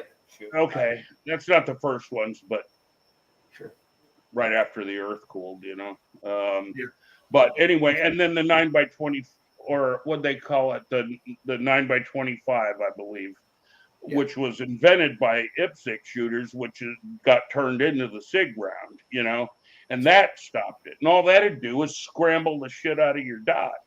If you had your gun shooting a little more relaxed, you just back on target, you know. Yeah. Yeah. And And that's something that's missed. Yes. Huh? We do a lot of our tuning based off of the dot movement, right? In competitive shooting, we want to have the dot stay in the window, and so your follow-up shots are quicker, right? And so it's the same premise and the same ideology. Repeatability. It's the same stuff, you know. And be thankful about IPSC, because they're the ones that ripped the shit out of them scopes before they finally got their stuff together and made scopes. I can't believe they got them, you know, reciprocating on the slide now. That's pretty trippy. I mean, they got their hardware down now. Before, you know, shooting a match, your dot goes out, but Yep. you'll hit everything. Just keep your weld and look through the lens, and you still hit it normally, you know. Yep. Hey, I've got a question for Mike and Lan. Since we're talking about competitive shooting, we've talked a little bit about Kalash Bash. Based on what y'all have seen from the field over the past couple of years, we're about, how far out are we from Kalash Bash? We're like 8 months. 8 months out. It's 8 months. Thank God. If you had to narrow down 3 drills, it could be dry fire, out at the range, whatever it is. But since y'all are kind of the specialists in this department, what are 3 drills for anyone who's watching, who's planning on competing at Kalash Bash this year? And again, based on what you've seen over the past couple of years in the field, can you give some suggestions, maybe 3 drills that you would recommend that people start working on to prepare for Kalash Bash? Well, reloads, because we're gonna keep it at the 30 round minimum, 30 round max. Yeah. But yeah, like as far as like straight drills, what's simple, we call it 2 into 3. So you have 3 targets, 2 rounds each. And so you just basically have one more or less in front of you, one to the left, one to the right. And you can change the distances of these targets, how far they are apart, and then the orientation of the target. So whether it's a mini target, or if you don't have long distances, or you can stack no shoots and hard cover, right? But basically, whatever you choose, there's so many choices there. But you basically, you can start loaded, you can start cruiser ready, or which is bolt forward, empty chamber, magazine inserted, or you can start completely empty. And so there's like so many varieties of ways to shoot 2 into 3. So it's basically 2 rounds into 3 targets. So that's super simple paper. Anyone can do that. I would also, like, if you're only picking 3 drills, I would also do a static steel drill. So like put a piece of steel, if you got it, if not, a piece of small paper, at some distance, so minimum safe distance is usually like 45 yards on steel. So let's just say put a piece of steel at 45 yards. Just practicing coming up, first shot on target, and just get to where you can consistently hit, 9 out of 10 times that same speed. So having good static steel drills. And then after that, honestly, just some small movement with rifle. So just set you up one target on the left of your bay and one target on the right of your bay, and then start up on the target, shoot the target. If you're a safety engaged guy on the move, engage your safety, move laterally safely without pulling a 180, because this is competition. Come in, shoot the next target, and then come back and forth. So basically, you got yourself static drills, you got yourself transitions, and then you got movement. So now you. So yeah, the 2 into 3 covers recoil mitigation or management. The movement drill that he said is covers mounting the gun quickly, and also getting the sights on target quickly. And then the last one is just basically reloads. Yeah. I mean, you guys have shot Kalash Bash. We try to put steel on all but one stage. So shooting steel is important. It's what separates the men from the boys. Yeah. Also, the tighter you do your shots on that paper, the tighter you do your nose shoots, the tighter you do your hardcover the more precise shooter you'll be in the long run. And then when the paper's wide open, you'll just be that much faster. Yeah, and then just back to real quick, a good drill would be, so put a piece of paper really close to you, maybe say 3 yards, and then put another piece of paper out to 25 yards. And what that'll do is it'll show you what your offset is with your current zero. That's a good point. Yeah. To know, yeah, because a lot of people don't understand that, and so when they shoot the close targets, especially with a no shoot on it, It's send rounds over the top. Yeah, either that too, yeah. Yeah, the AK platform's got a lot of bore offset, even with the iron sights. It's not too bad, but there is there. But that's exacerbated by red dots, and Mark keeps them as low as they can be. We try to do the same thing, but red dot optics on AKs are just going to have that bore offset. So just be conscious that up super close and out to some distance, you're going to need to know where you hit. Yeah. No, and I would say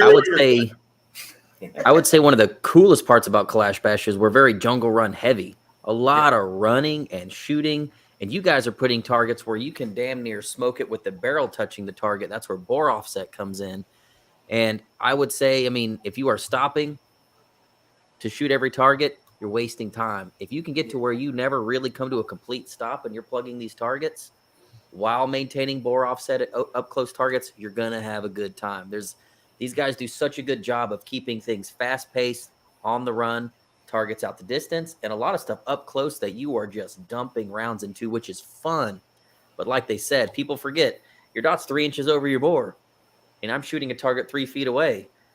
I'm hitting 3 to 4 inches high at that distance, and people will smoke the good guy on top of them or send a round right over the top. So that's such good info that they're giving you. Yeah. Really quick, we have 2 people here in the comments that some of these people make too much damn money. You know, I wish I had this problem. Freedom Seeds, again. I think he hit too many zeros by accident when he put this donation in. He's probably really regretting that right now. He just dropped $50 in the chat. He's going to buy, I'm going to get everyone coffee because of this.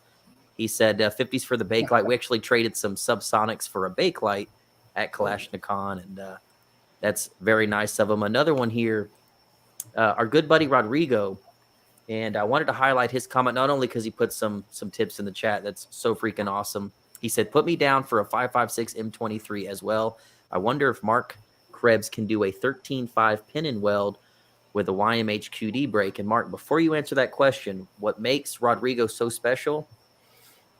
He was actually the gentleman calling the shots when we were taking the M23 to 500 yards easily, scoring hit after hit after hit. Rodrigo's the guy on the camera calling those shots. He shot your gun firsthand. Now he's going to buy one. So very cool that he's in the chat today. But he is curious if he were to buy a 5.56 M23, are different barrel length options with pin and welds going to be available when you do sell them? First, I got to get the rifle down. You know, we got to build 20 of them to actually figure out the amount of labor we're putting in them. It's very hard to judge when, you know, it takes you 6 months to put a gun together, and you know, it's as slow as you can possibly do it, you know, and you got to run them and see what you can comfortably do them at, you know. Incredibly Average drops $3.50, and he says, I'm trying to summon the Loch Ness Monster. Thanks, Mike. I appreciate that. I do see a familiar face in the comments. Mark, your good buddy Lee that you met at the campsite at at Kalash Bash, AK Mario Parada, just for the sake of doing it, drops $4.99. He told me the funniest story. I'll tell it for him. Mario is such a good buddy of ours, and I know that you two met and you've talked since then. But he calls me and he says, man, I'm at the campsite at Kalash Bash, and he's like, I'm a huge fan of Marc Krebs. And I see Marc Krebs over there. He's hanging out. Like, you hung out at the campsite with everyone. You had a good time, which is so cool that you did that. But Mario says, I'm hanging out next to Mark, and I hear someone going, hey, Lee. And Mario kind of looks around, and he goes, hey, Lee. Mario's working at Lee Armory at the time as a gunsmith. And Mario, me? And Krebs says, yeah, Lee, come over here. And Mario goes, man, my name's Mario. He goes, you're not Lee? I thought you owned Lee Armory. And he goes, no, man, I'm I'm a gunsmith over there. And he goes, sorry about that. And then you guys ended up having a conversation for a long time. But ever since then, everyone, anytime we see Mario, we're like, hey, what up, Lee? Lee, come here, let me talk to you for a second. Yeah, I'm good for stuff like that. Yeah. A real joy to invite. That's one thing. One of my favorite parts of Kalash Bash is, like, we go to SHOT Show every year. Some of us do. And you hear about all these crazy after parties that you never get in. I never get invited to anything. I'm just some jabroni. But there's all this stuff where you have to be somebody. You have to get invited, whatever, to rub elbows with these people that you idolize, that own these big companies, these gunsmiths, whatever. It's hard to be around these people and have normal conversations. One thing I love is at the campsite every year, you could see Marc Krebs hanging out at the campsite. Go have a drink, talk. You could see Jeremy Gresham hanging out at the campsite from IWI. Go hang out. Mike and Land are walking around arm wrestling people, just degenerating into arm wrestling, which has happened. Well, that's the good part. I mean, it's the cool part, meeting people. Yeah. Yeah, part. And Mark, I don't know if I'm going to butter you up again, but and this is me personally how I feel, but I am like so into AKs. I just eat, sleep, and breathe them. I don't really have any other hobbies outside of doing this stuff. And guys like you, guys like Fuller, I don't know, guys like when I first met Tony, I knew who Kyber Custom was. I didn't know who Tony was. When I first meet Mike and Lan, I had seen their shotguns. You guys are like celebrities to so many people that really, really appreciate the platform and appreciate the amount of time and effort and labor that goes into making a nice custom AK. You have a celebrity factor with people. And to a lot of these people, the fact that you take the time to not only come to the event, but hang out next to a campfire and just bullshit with people with no ego, no nothing like that, is such a big deal these people, we've got guys flying from Germany to come over and meet some of you guys. It is so special. It is such a big deal to so many people. It's really cool when you guys do that. Someone that is so well known like yourself. Quality of Mike and Lan, too, I will have to say. Easy to talk to. Unless you're a prick to everybody else. Yeah, I mean, they have that saying, be careful about meeting your heroes or whatever like that, or just people you look up to. And like, meeting Mark, it was easy, and that kind of smashed that saying right there. And it's people who put the ego aside, and we're just regular people who love the fucking AK and love what we do. And so people put us in give us the opportunity to do what we do, and we're grateful for that, and we owe it to them. So to not speak to them is kind of a prick move. Well, yeah, I mean, it's cool that they're there for us, Absolutely. And I mean, whatever. I like the whole culture. I mean, I left my shooting bag with about $5,000 worth of stuff in it once for 4 hours at the Nationals in Quincy, and I went back fully expecting to find it, and I did. And in America, I've never had anything stolen from my table or any of that. In America, Tony makes a great point, and I say this to people all the time when Tony told this to me, and I'm like, God, that's such a good point. The gun community in general is like such a heavily vetted group of people. I mean, you can't even own guns if you're a felon. It's a super vetted group of people. And Tony, Tony and I, we're into cars and Mustangs and Firebirds and all that. And Tony, I remember he went to a car show, and he comes back and he says, "Man, I felt like I was around a bunch of criminals all night." He's like, I can go to gun shows or events, and I feel so safe knowing I'm around all these people. But at a gun show, I'm like clutching my pearls walking around. That's kind of a byproduct of the community. And I think the AK community is even tighter knit than that. But to me, this group of people is extremely vetted, very trustworthy. Like leaving your bag out there knowing it's going to be there when you come back. I mean, how many other clubs or whatever have that kind of reassurance that no one's a dirtbag and no one would do anything like that, because you lose so much in that community if you become that negative dirtbag of a person. I think my dad, he was asking me because he's observing this from the outside looking in. He's like, he sees the machine guns, he sees all the things and all the gun, just the loud content, the YouTube videos, all that stuff. And I think he asked me, and he's like, are you ever worried about anything or like whatever? And I was like, Dad, I go out, I take my Firebird to a car meet, and I'm basically I'm not saying they're all felons, but it's like there were a lot of characters out there in these car meets that were extremely questionable, and it's like I don't really get that vibe when I'm hanging out with my gun friends or when I'm at Kalash Bash or whatever. Like, it's a totally different just experience. Well, I think they're kind of principled people as a rule, Right. It's just different. Yeah. Yeah, it's super tight. Actually, I thought I had what got part stolen from me when I went to Ohio. And then I got a check in the mail. Said, you didn't charge me enough. How often does that happen, right? Man, story of my life with Cody.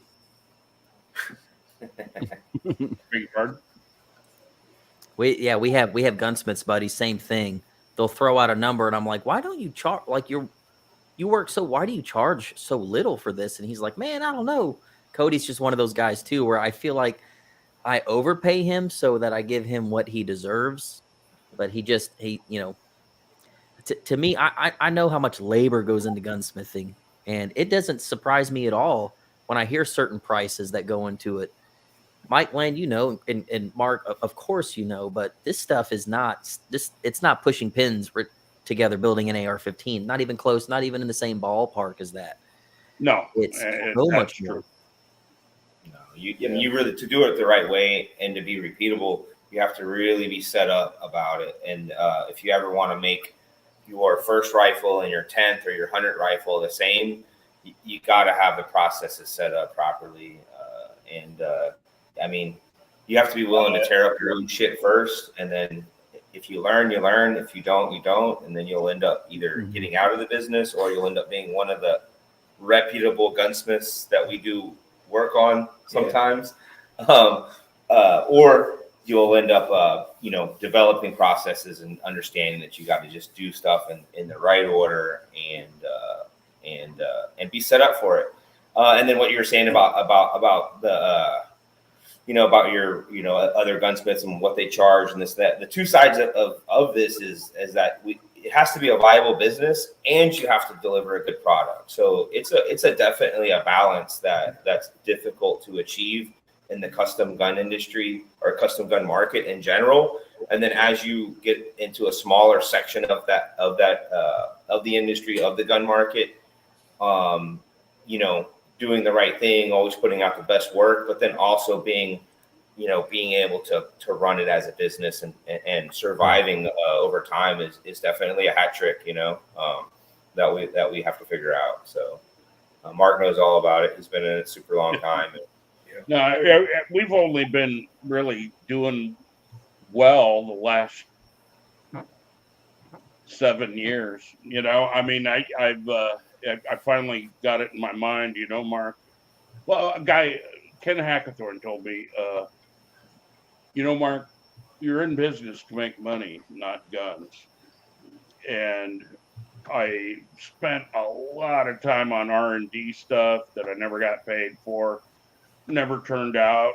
A lot of good ideas, a lot of bad ideas, and stuff like that. But ultimately, I think it makes you a little richer. I don't know. I mean, if you got enough money to survive on, that's really, I don't need rotating swimming pools and Maseratis. That's such a good point. Though I do need a large bed of guns to lay in, So Yeah, that's my thing, My new wife and I, we've had this conversation many times. like what is a really high paying job, a ton of money? Like everyone here on this stream, besides me, I envy all of you guys because you guys are all living the American dream. You're entrepreneurs. You own your own company. You don't answer to anyone. That to me is so special. Yeah, it's just such a special thing. Everybody answers to someone.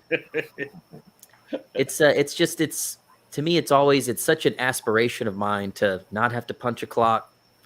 Just you're totally 100% solely motivated to get up, do your work you have to do. It's on you to get the work done, to make the money, to pay your bills and go home. But it's I don't know. I just have a lot of aspiration for you guys that have taken the plunge to be entrepreneurs, to open your own business, which is so freaking scary, even to me, to so many people, to take that plunge.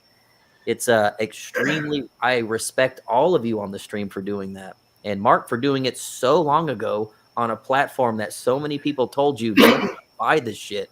If there weren't even receivers. Like, what were you doing for receivers back then? You know? Well, building on guns.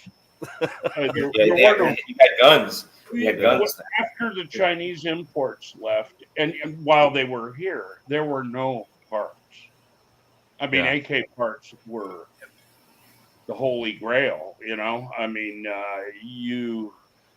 I remember us looking at a crank-off, which we had a really crappy photo, and we were trying to make them from scratch just for ourselves. You know, it wouldn't have been a money maker. But I remember ordering a Jaeger pellet gun and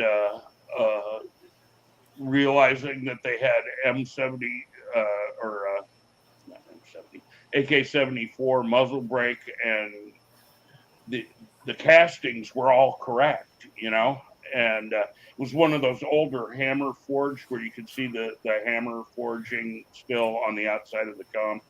It wasn't machined nicely, you know, and all of that stuff. I mean, when I saw Segas, I'm like, Russian AK?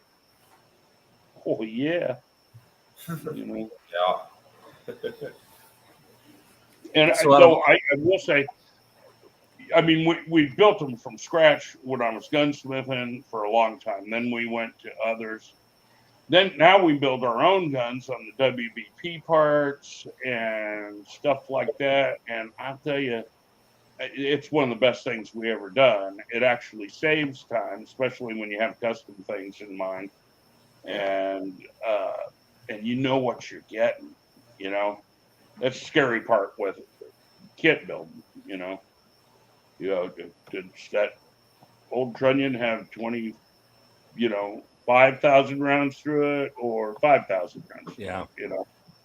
Yeah, kit builds are a little easier, but building off of virgin parts, it takes a little bit more work. But like exactly what you're saying, you can build them out to your spec, and you know what you're getting. Yeah. We're learning that lesson right now on a couple of PKMs. We've got a couple of those M84 PKMs out at a builder right now, and it's like just brain damage because it's like one of these kits looks like it maybe got fired a little bit, and the other one looks like it's been fired a lot. It's been run over a couple times, and it's like anyways, we're just dealing with that. That's tough. And hold that thought. Let me knock out a couple of these comments. I can't believe that. And Mark, I got to say, this is one of the highest view counts we've ever had. And some of these people, they're going in the backyards, they're digging up literal jars of money to tip so that you see their comment. And pretty interesting stuff. 762 says Mark is the best after hours buddy. What happens at KB stays at KB. Thinking I might have hung out at the campsite, but he tips $10 to tell you that. And what else do we have here? Mr. Jim Burgess. He says, I have never encountered one of these big AK names that were jerks. Mike, Bland, Marc Krebs, Clay, Tony, Gresham, the list goes on. So he's never experienced any bad attitudes. You're a lucky man, Jim, because I definitely have. None are on this stream. Everyone here has a great attitude. Let's see. Sean tips $20. Money means nothing to Sean. He says, I'm late to the stream. So sorry if you've said this, but when is the M23 expected to see the market? Bought my first AK as a 13-inch Gen 1 Galil from Dissident because I was inspired by Clay's videos. Cool to see you all together. So I think he wanted to know maybe when the 7.62 M23 was going to go live, and he's bought a gun from Dissident, so that's really cool. Yeah. You said 2 months, around about, maybe 2 months time frame? Yeah. Cool. 2 months, Sean. Sorry it took so long to get to your question, and thank you so much for that tip. Jim Burgess again. Freaking Cody did a little work for me today, and I tried not to even let him pay. Of course, I send him a little love anyway. Good man. Yeah, Cody's a great guy. Mark, you might have met Cody at I didn't get a chance. No, I did. I didn't get a good chance to talk to him, though. He came over. He was a friendly guy. He came over and talked to us. And then I was going to stick around and yak, but then I was beat, and I could see it was lasting a long time. So we beat feet out of there, you know. Sorry, we lost Tony there for a second. I got you back, Brennan. I think we had an earthquake or something. Did he do something bad? Yeah, we had a Category 3 earthquake. Yeah. I ripped a really hard fart, and then I lost my internet for a second. So, Mark, I have a question here. I'm going to try to articulate it the best I can because I can barely read my chicken scratch, but I think I know what Past Clay was trying to ask you here. What I wrote down was, how aware are you of the impact that you have had on the American AK market? I guess specifically what I mean is, do you really know, are you aware of the amount of influence that you've had on the AK market, getting into it so early and introducing so many people to AKs and how good they can be with the right amount of work done to them? Do you really know how much impact you've had? Not really. I don't know. It's hard to say. You know, I mean, it's some bozo standing there thinking, hey, you know, I mean, let's do this. You know, and I the only thing noble you can say is I knew the platform was unrespected and superior in reliability, you know. Definitely not ergonomically, you know. The ARs or M16 broke a shitload of ground, you know. I mean, the smaller projectile concept, which is going away, you know, because of the body armor and stuff. They're getting into heavier calibers and whatnot. But all that stuff is, you know, ergonomically, the AR is second to none. I mean, I still have not seen a better design than the original. You know, they got 24 different bolt releases on it and stuff like that. And that's all good. You know, that's what people like, you know. But the gun shoots really good. And that's why I'm thoroughly wanting to match it side by side to an AK. An AR. Because I kind of think with the stock placement, we might have got it to be as calm, you know. I tell people this all the time, and Mike, everyone on this stream, I think you would agree. Being Americans in this country, we grow up shooting AR-15s. If you're into guns, you're going to be introduced to an AR-15 very early in life. You're going to learn it. You're going to love it. It's going to be just a normal thing. Our military's adopted it for decades. It's a very normal thing. If you look at a country like Russia or any other country that has adopted an AK platform for just as long, and it's just that is their normal everyday gun. I've always told people that if you dedicated a quarter, half the time that you ever put into your AR-15, you can get just as good, really, really close to an AK. But most people, they don't really dedicate the time. I think some people go, ooh, I don't like the safety. Put it down, go back to the AR-15. Oh, it's got a little bit of recoil, a little more than I'm used to, a little heavier than I'm used to. It's kind of hard to put this quad rail on it. It's easier to put it on my AR-15. And people kind of hit that roadblock and they stop.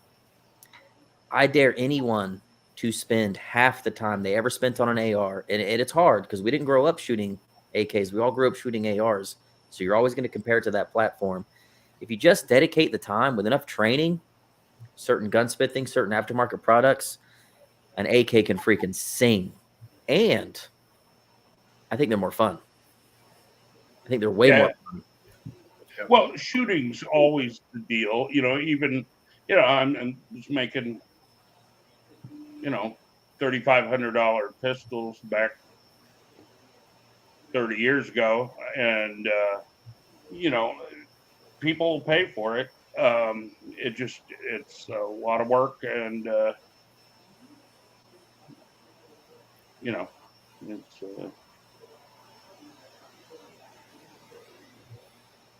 so this is a question for everybody, and Mark, I want to start with you. Everyone think about this while he's answering this question, but with the current status of things, Mark knowing better than most that with the stroke of a pen things can completely change overnight. But Mark, where do you see specifically the AK community 5-10 years from now, like the future? What maybe do you see the interest swinging some other way? Obviously, 5.56 AKs are getting extremely popular because of ammo bans. It's hard to get steel case, com block ammo. Hard to get 5.45. Hard to get 7.62. Where do you see the future of AK culture going in this country?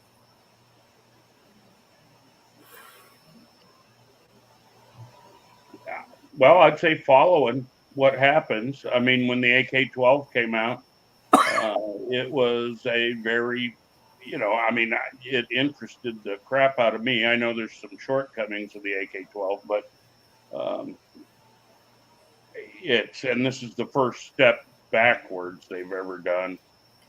But they got rid of their design teams, and they, it's the same old corporate stuff.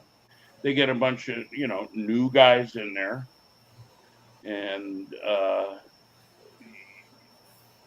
they do some, how they had the safety slip over the edge was practically negligence. I mean, we have to deal with it sometimes when people are tuning our safeties and stuff, but once you get it down, it's good, and why they didn't add a 16th or an 1/8 of an inch more material. Well, a 16th. If they'd have made that stop come out and just be a little cup shape so it would cradle the safety when it hit, it would have never happened. And why they did not have the foresight, you can't tell me the guys in Ukraine weren't the first people to pop a safety over the side, and that happened, and then the wiggly forend and inaccessibility of cleaning and all that stuff, And I also, naturally, I think this because I did it, but I think they should have taken advantage of the higher stock, too. Getting behind the bolt carrier is just calms the gun down, or one of the factors in calming the gun down. Impulse, compensation or break, and then tuning the gun so that it's handleable, some of the early, you get them, it's a Chinese gun, you'd have to stand on the safety to get it to go down, and so it's screaming at you when you get it, you got, man, this sucker won't die no matter what happened, and then you start trying to upgrade it to perform like guns. And then people say, oh, I don't want an AR, or I don't want to be like an AR. And it's like, it's not that. I mean, I have many original guns, but I mean, if things got to be the way they always were, then ride a horse to work, or, something like that, because things move on, and it's natural progression. It just is with humans, Man, it's super interesting. Mike, Lan, how about you? How do you feel about that? What's the future look like? Well, I mean, it's so the AK, as far as in the United States is concerned, Mark's talking about the, the modernization of it happening, the originators of the Kalashnikov in Russia. But as far as here, what's happening in the United States, I think in general that imported rifles and pistols in general will just become potentially harder or go away to get over time. That's why, almost every large manufacturer has some type of domestic presence now, with like IWI and so forth, and, doing things here, and other companies in general just doing things here. I think that's just going to be a trend that we see over time.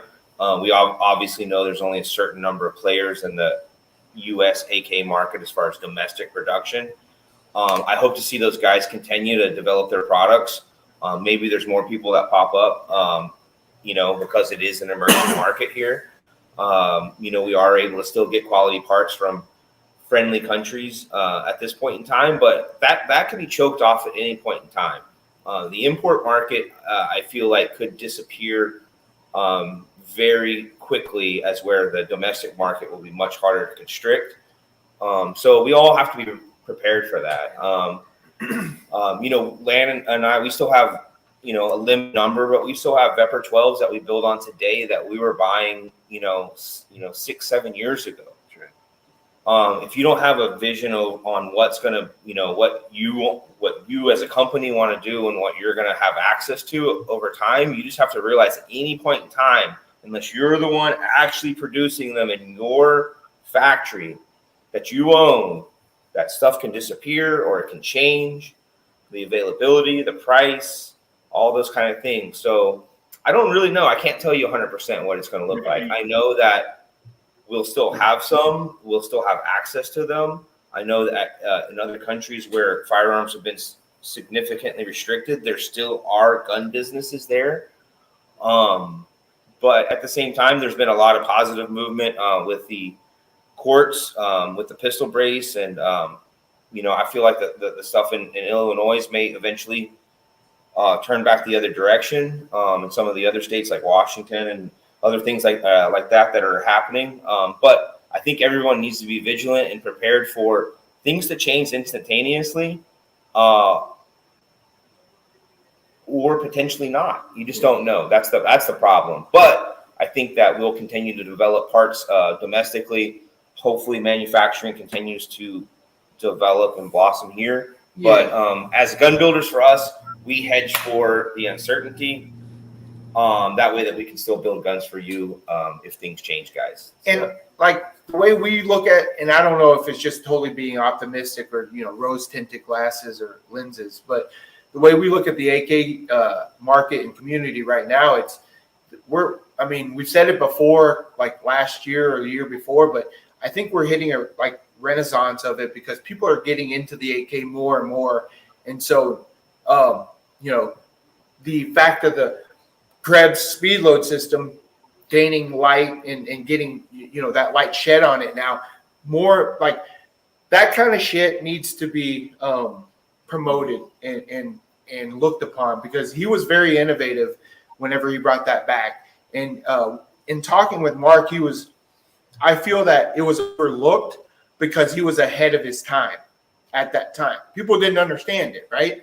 And so now that people are shooting AKs in competition more, and it's a more wide audience, I guess you would say, we're really looking forward. And I have a bright future, or a bright attitude about the future of AKs. And I think Mike shares that. And I know Mark shares that too. I think you have to, because if you don't pursue, it's like trying a project and pursuing it with the idea that you're going to fail. Sure. Mm-hmm. That's the difference, and to comment, once they started talking about smart stuff, about the question you asked, that's kind of why we started going into different models. I mean, it's also kind of what I had been doing for years, but those type of things, just broaden your horizons and all that shit. It's yeah. But optimistically, guys, think about it. Like, I remember whenever I was trying to piece together parts to build a Vitsiaz, right? And then Kalashnikov USA, as many problems as they've had, they've still come out with a good 9mm, and now we have that kind of stuff. We still have good AKs being imported. The IWI line strong. We still have Polish stuff, coming in, new production, Romanian stuff coming in. I'm surprised at how many kits I'm seeing coming in of different types. Army surplus kits, the prices aren't what they used to be. That almost predates when Lan and I got into AKs was affordable kits, quote unquote. But I'm getting the option to buy some things now that I wasn't sure I would see again. So I would say there's a lot of optimism. Just understand that the import market can change very quickly, but be happy that the domestic market is developing. Yeah, I was at a big function, or a function called the Big Three. I went there. Russia banned, or they banned the import of Russian guns. I got to find out there and go back knowing that we wouldn't be able to get any more. Yeah. It's man, it whacks you in the face. Oh yeah. I remember whenever we were told there was going to be no more Molots, and I'd made all these plans for this future that we were going to have, and this and that, and luckily for us, is the rifles were more sought after early on, so they evaporated more quickly. But the shotguns were there for a bit longer, and we were able to make some moves on shotguns, which was where we cut most of our teeth, AK wise, but yeah, those things can change, and it's the market and the business that we've chose, and we must deal with it. I love the idea of staying optimistic, even with ammo bans, Vepr 12 bans, all of this stuff. You got to stay optimistic. Tony, we haven't heard from you. Is the future bright? What are we going to see? I mean, there's just a lot. I mean, you could probably talk in circles about where a lot of things are going. One of the things I've been spending a lot of my time just really kind of looking into the future is the advances we're making with 3D printing, 3D scanning, mesh scanning, additive manufacturing. It's like, that's a big deal. That's a huge deal. And so in the next 5 to 10 years, we'll be able to 3D scan parts, and we won't have to rely on a multi-$100 million company out there to make the investment in, that type of tooling. We'll be able to, collaborate as a small business with another small business to be able to manufacture parts. And, if we can imagine, or if we can dream a particular idea for these smaller businesses and even hobbyists to be able to actually bring things to life and be able to introduce things into the market, we're going to see a lot more of that, than we've been seeing over the past, 30, 40, 50 years. So that's one thing that's going to change things. I think that, managing your expectations, when I got into AKs, the first time I heard about it, a buddy of mine was showing me Shotgun News, and he was like, hey, you can buy an AK parts kit with a barrel and everything. There wasn't really like a lot of information on how to build them. And at the time, I was just focused on chasing girls. I wasn't really into guns at the time. But then later on, I got into them. And the thing that drew me into it was like the abundance of parts kits. There were more parts kits sitting around on websites and on the shelves of places than people that were buying them. I could pick up the phone and order parts kits in the quantity of, I could have ordered Tula Crink kits from our guns. They had Russian parts kits. There were original barrel Polish kits, original barrel Romanian kits. Pick up the phone and order them.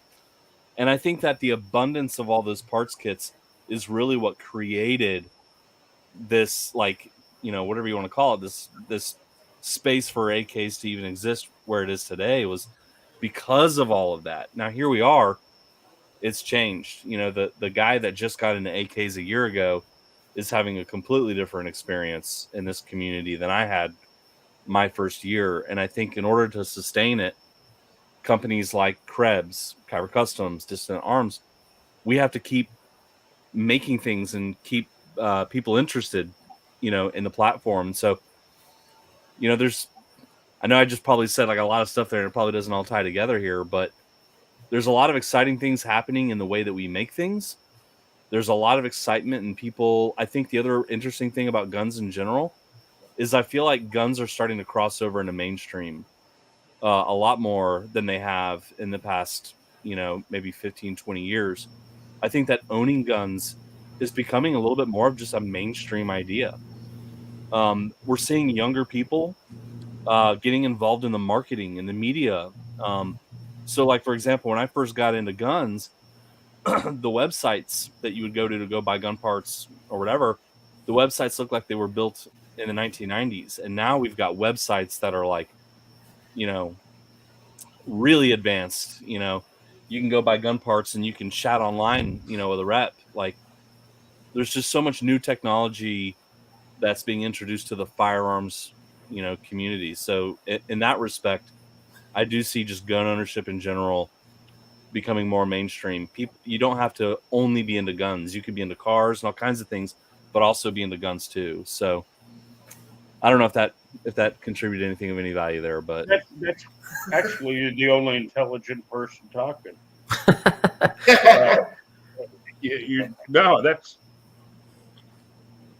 that's forward thinking. We all got to do it sometime. Eventually. yeah, I really want to drive the message home. Kyber Customs, just speaking for me, we're going to be very heavily invested in additive manufacturing. We're going to add that to our catalog of products and things that we're going to be looking at moving forward. So we've got a 3D printer here that we do like R&D type stuff with. But our goal within the next 6 to 12 months is to be adding into customer products that are available for you to purchase that were done through additive manufacturing. I think that that's really, really big for any of y'all out there that are looking to get into the gun business or get into any type of manufacturing. Like, learn Fusion, learn SolidWorks, learn how to draw things and make things. Do it. Right. And Mark can speak to that. Yeah, you are the only intelligent person here. Clay alluded to this earlier. We can't speak, too in depth, but I can tell you that, one of the exciting things about my relationship with Mark is I've learned a lot, and currently Mark is helping Kyber Customs to bring a new product to the market, and we're excited to share that with you when the time comes, to talk more about that too. But Mark can tell you, that's to be able to take something that you drew on a napkin and then figure out how to take that to a manufacturer and make that's how I started Kyber Customs. That's how Distant Arms got their start. That's how Mark got his start. Just taking that first idea and pushing your chips in and then making it, that is becoming more and more accessible to regular people now more than ever. That's cool. So, I mean, what I'm hearing here is it sounds like the future is bright. Very. I think the future is very bright. And what I'm hearing from everyone here is AKs are only going to get better, more advanced. The aftermarket's going to get better. They're going to get more highly tuned. The gunsmiths are getting more better. Gunsmiths are also artists. So, Mark alone has thought of so many things that I haven't seen any other gunsmiths do. And now, just me visiting Mike and Lance's shop the other day, I get to play with their Defector 556 AK, which is this milled, tuned competition, hardcore speed loading, all the things AK all in one. I've never even seen anything like this.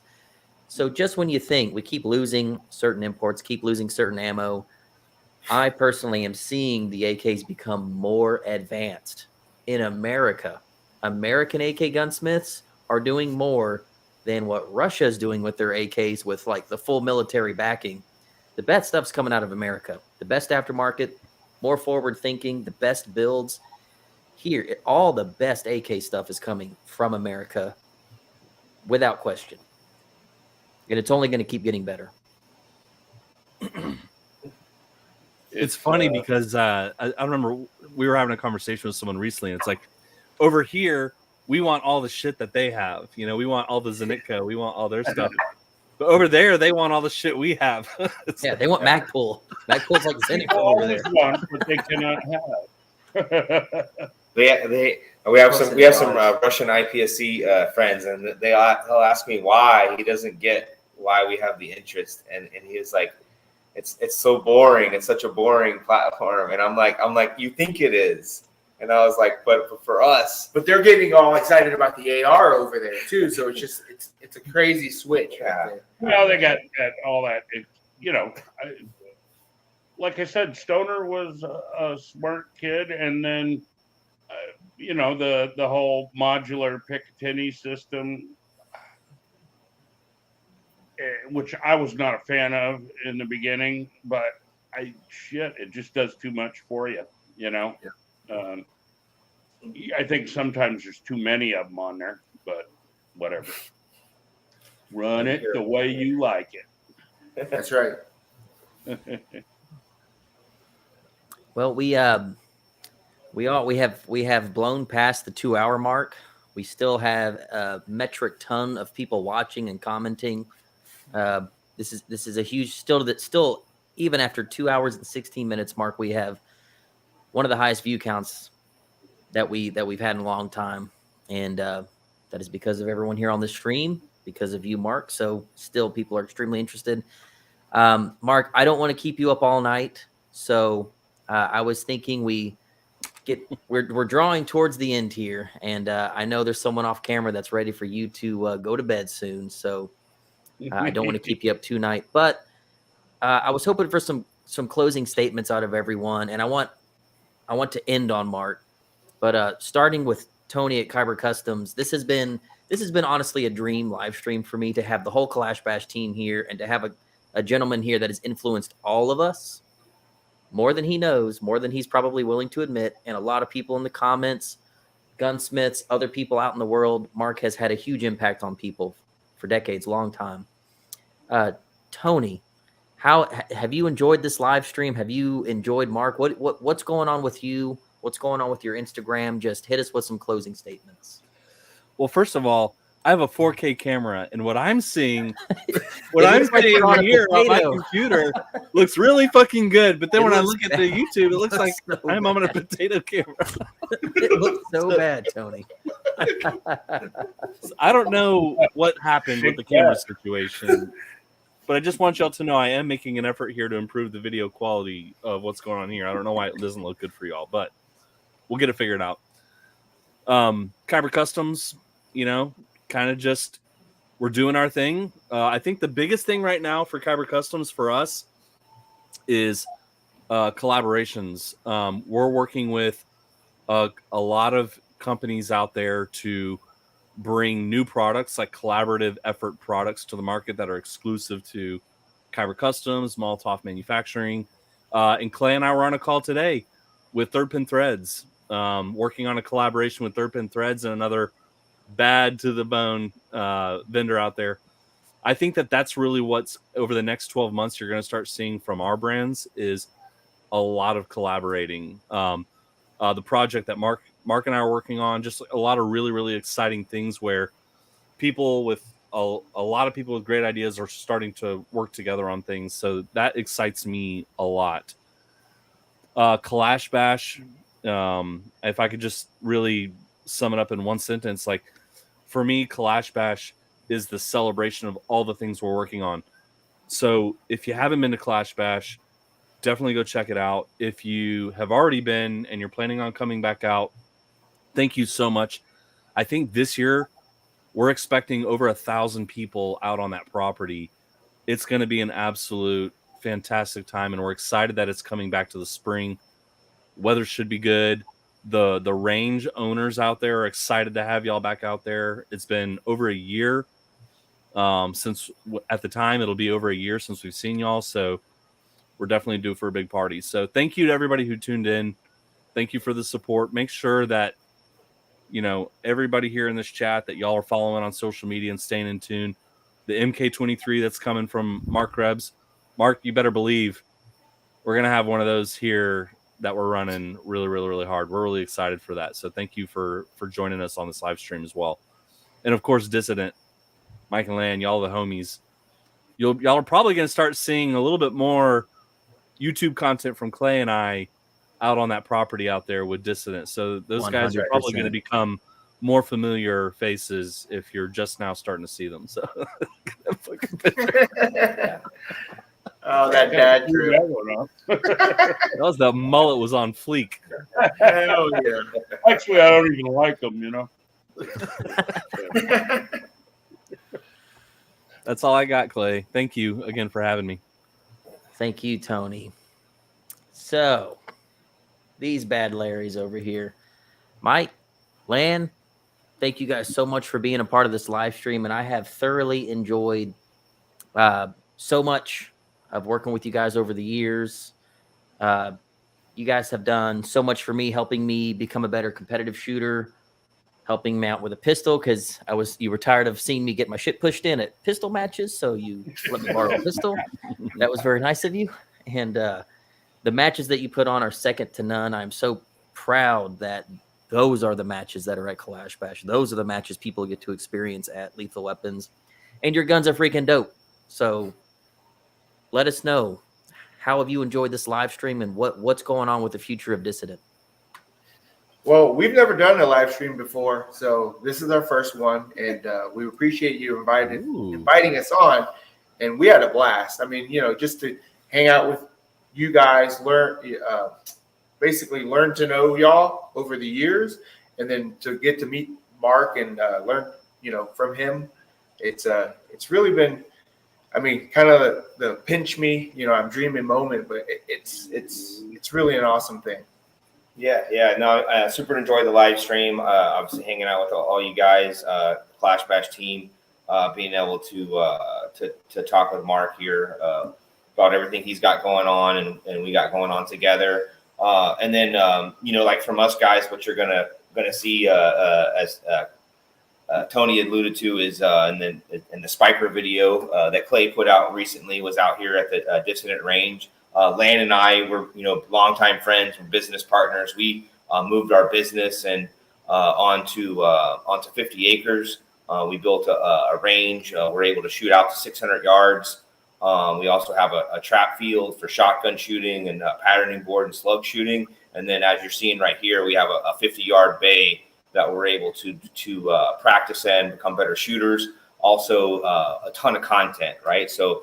Straight Dissident Arms content. We're going to be trying to get more of that out, having Tony and Clay out for collaborative efforts and so forth. And then just kicking off our rifle line. It's been a long time coming. A lot of guys have asked us to do additional rifle services. We've offered a lot of stuff on shotguns. We've offered a lot of different shotgun and 9mm builds, Galil builds over the years. But AK rifles, both stamped and milled, guns is you're going to see that on the horizon for us. We've been kind of alluding with our defector coming out, but we will plan on expanding that as things roll out. So we're getting settled in at our new property, and we're going to just start shooting a lot and just trying to get good content out there, guys, putting out good guns.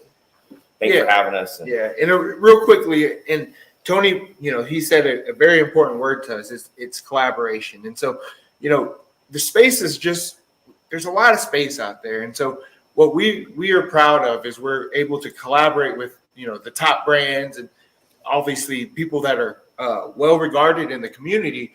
And it's not like a competition between us. It's collaborative. We can all do better, and we can all push each other to do better by working together. Yeah, Lan's right. I mean, there's been a ton of times where we could have responded very negatively to others in the industry. And it's important for us to not be a circle firing squad, to realize that there actually is business for everyone to have. People that like you will buy your stuff. People that buy into your brand will buy your stuff. Put out something that is interesting to someone, they'll buy your stuff. That being said, everybody just seems to get in where they fit in as far as the industry is concerned. In particular, our AK niche. Yeah. Yeah. And then Kalash Bash wise, be looking for the best one ever. I mean, maybe like We've got our shit honed down now. Grand The Theft team's Auto pretty sharp. Grand Theft Auto 8 theme maybe or Yeah. something, whatever Grand Theft Auto. Anime, maybe. Anime. I don't know. I don't know. There's ideas out there, but I think it's going to be awesome. I know it's going to be awesome, whatever we do. Awesome. Well, thank you for that, guys. And yes, it's going to be awesome. And we've been working with an artist. I can't wait. I can't freaking wait for you guys to see. You know, I'm going to give everyone a little hint here. Actually, Jim Burgess had a really good observation that if you're into Iron Maiden, like Iron Maiden kind of has their mascot, right? We kind of have our own thing with Ivan, and Ivan this year is otherworldly, to say the least. It's gonna be interesting. We always work so hard, and like we want this thing to be immersive. The theme, I want you to be thinking the theme when you come out there. I want it to influence the gun that you bring, the way that you LARP, the costume that you wear, how the vendors maybe bring some of their guns, set up some of their guns to match the theme. I'm very proud of this theme this year, and I think it's very topical right now. But anywho, yeah, despite the fact that we haven't shared a lot about Kalash Bash since the last post update, we have been hard at work behind the scenes doing this stuff with Kalash Bash. Is so much fun. Like Clay, like some of the things we're doing, like what Clay just said a second ago. Every year we hire a new artist to work with, like a high level artist, and it's like, hey, you know, this is the theme we're working on. This is kind of the thing we're going for, and then we cut them loose, and we're like, do your thing. You're the artist. Do your thing. The artist that we're working with this year is a pretty big deal, and they've done. They've worked with some pretty huge bands, like promoting their tours and their merchandise and stuff like that.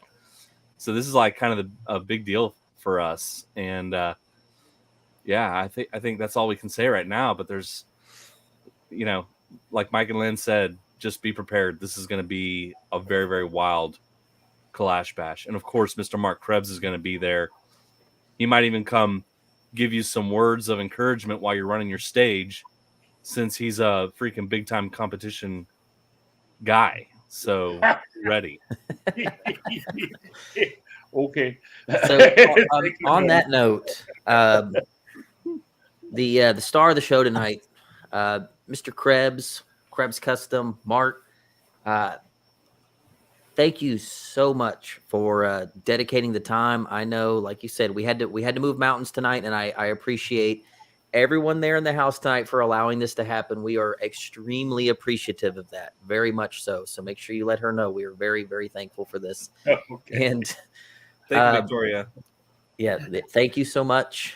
My wife says thank you. I can hear her yelling from the other room. Virginia, sorry. Yeah. But Mark, what's going on right now? What's the future of Krebs?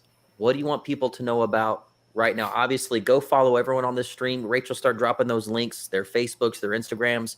Mark is constantly posting on social media, his gunsmithing work, everything. He's very on top of it. You can always see what's going on at his shop every day. But Mark, close this out, man. What's going on? How have you enjoyed the stream? What can people expect out of Krebs in the future? Well, I'm very excited about see how the mag flange does. You know, the M23 is gonna. I've got a lot of work ahead of me because I do have to make a short model, something I actually never answered from the first time. But that's coming next. You know, I mean, you got to have a little guy. They're light and they make your ears ring. And I'm just bringing the M23 out is a cool thing. I am working on a new mag ejecting system, but I don't know how it's going to go. And it's going to take some major surgery, so I'm going to have to take a break concentrate on the M23s and then go back. One of the problems is we don't have as many people as we used to. COVID kind of knocked off a few, and hiring people now, and we can't hire just anybody,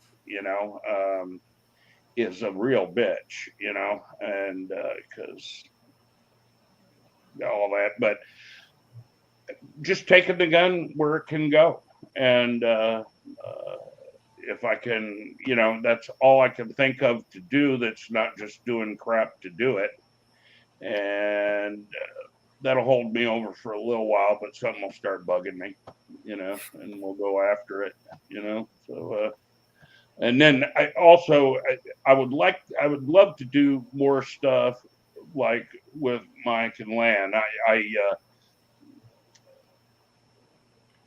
I really appreciate the fact that this is getting revisited, and it's really a good feeling, I must tell you. And it's like it's not something I gave them.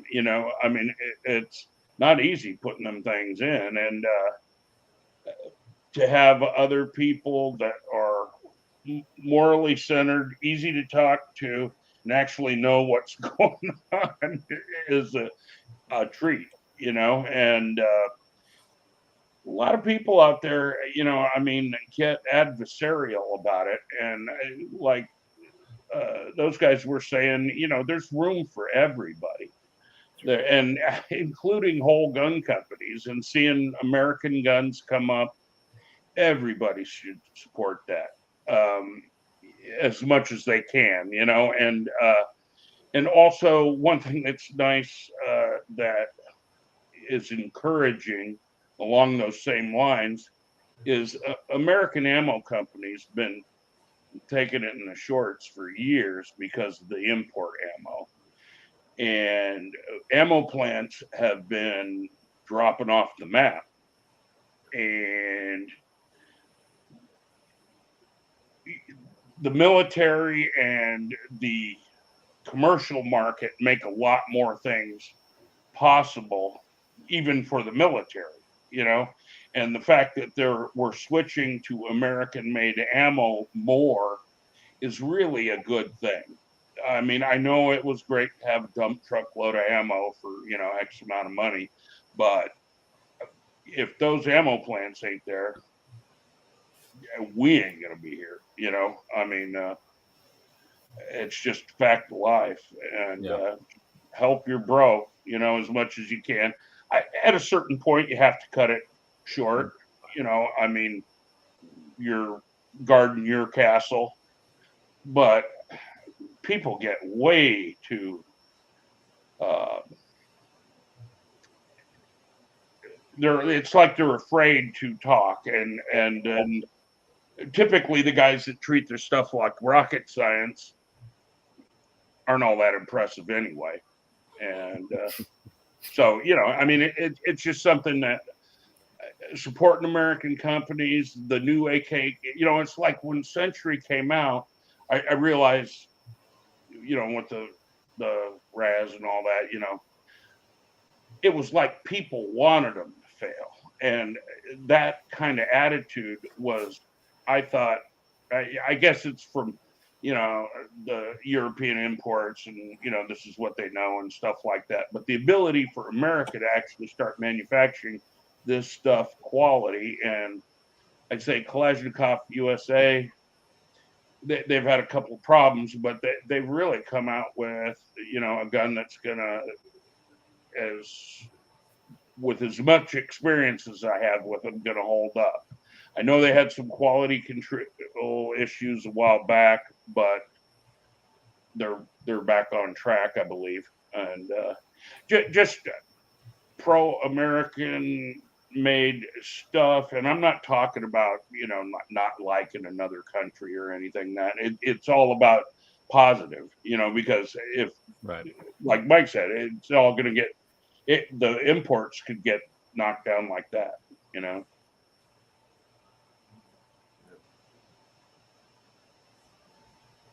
So I guess that's it.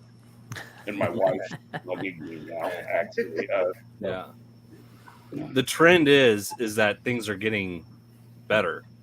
Every new generation of rifles that's coming out is better than the previous generation. So the trend is that it's getting better, So well, in Illinois, we had an assault rifle ban for 10 years, and it went away, and we got stuff that I never thought I'd see. So to bolster your point, it's be positive and fight for your rights. And that means like vote and stuff. I know people think, and it is starting to become a little less relative with current situations, but don't lose faith. Keep it up. That's the only way you survive. The shit that, Lan and I and Mike go through, that's, man, you're scratching. You're digging that shit from the earth, and it's not like other people. And when you do a job like that, you have to have extra, because, shit, in the beginning, I was making about $35 a day. We did I drugged my wife to every beautiful, popular cow pasture in the United States to shoot IPSC matches, it's like you got to keep at it. And I wouldn't be here if it wasn't for Virginia helping me out, especially in the early years,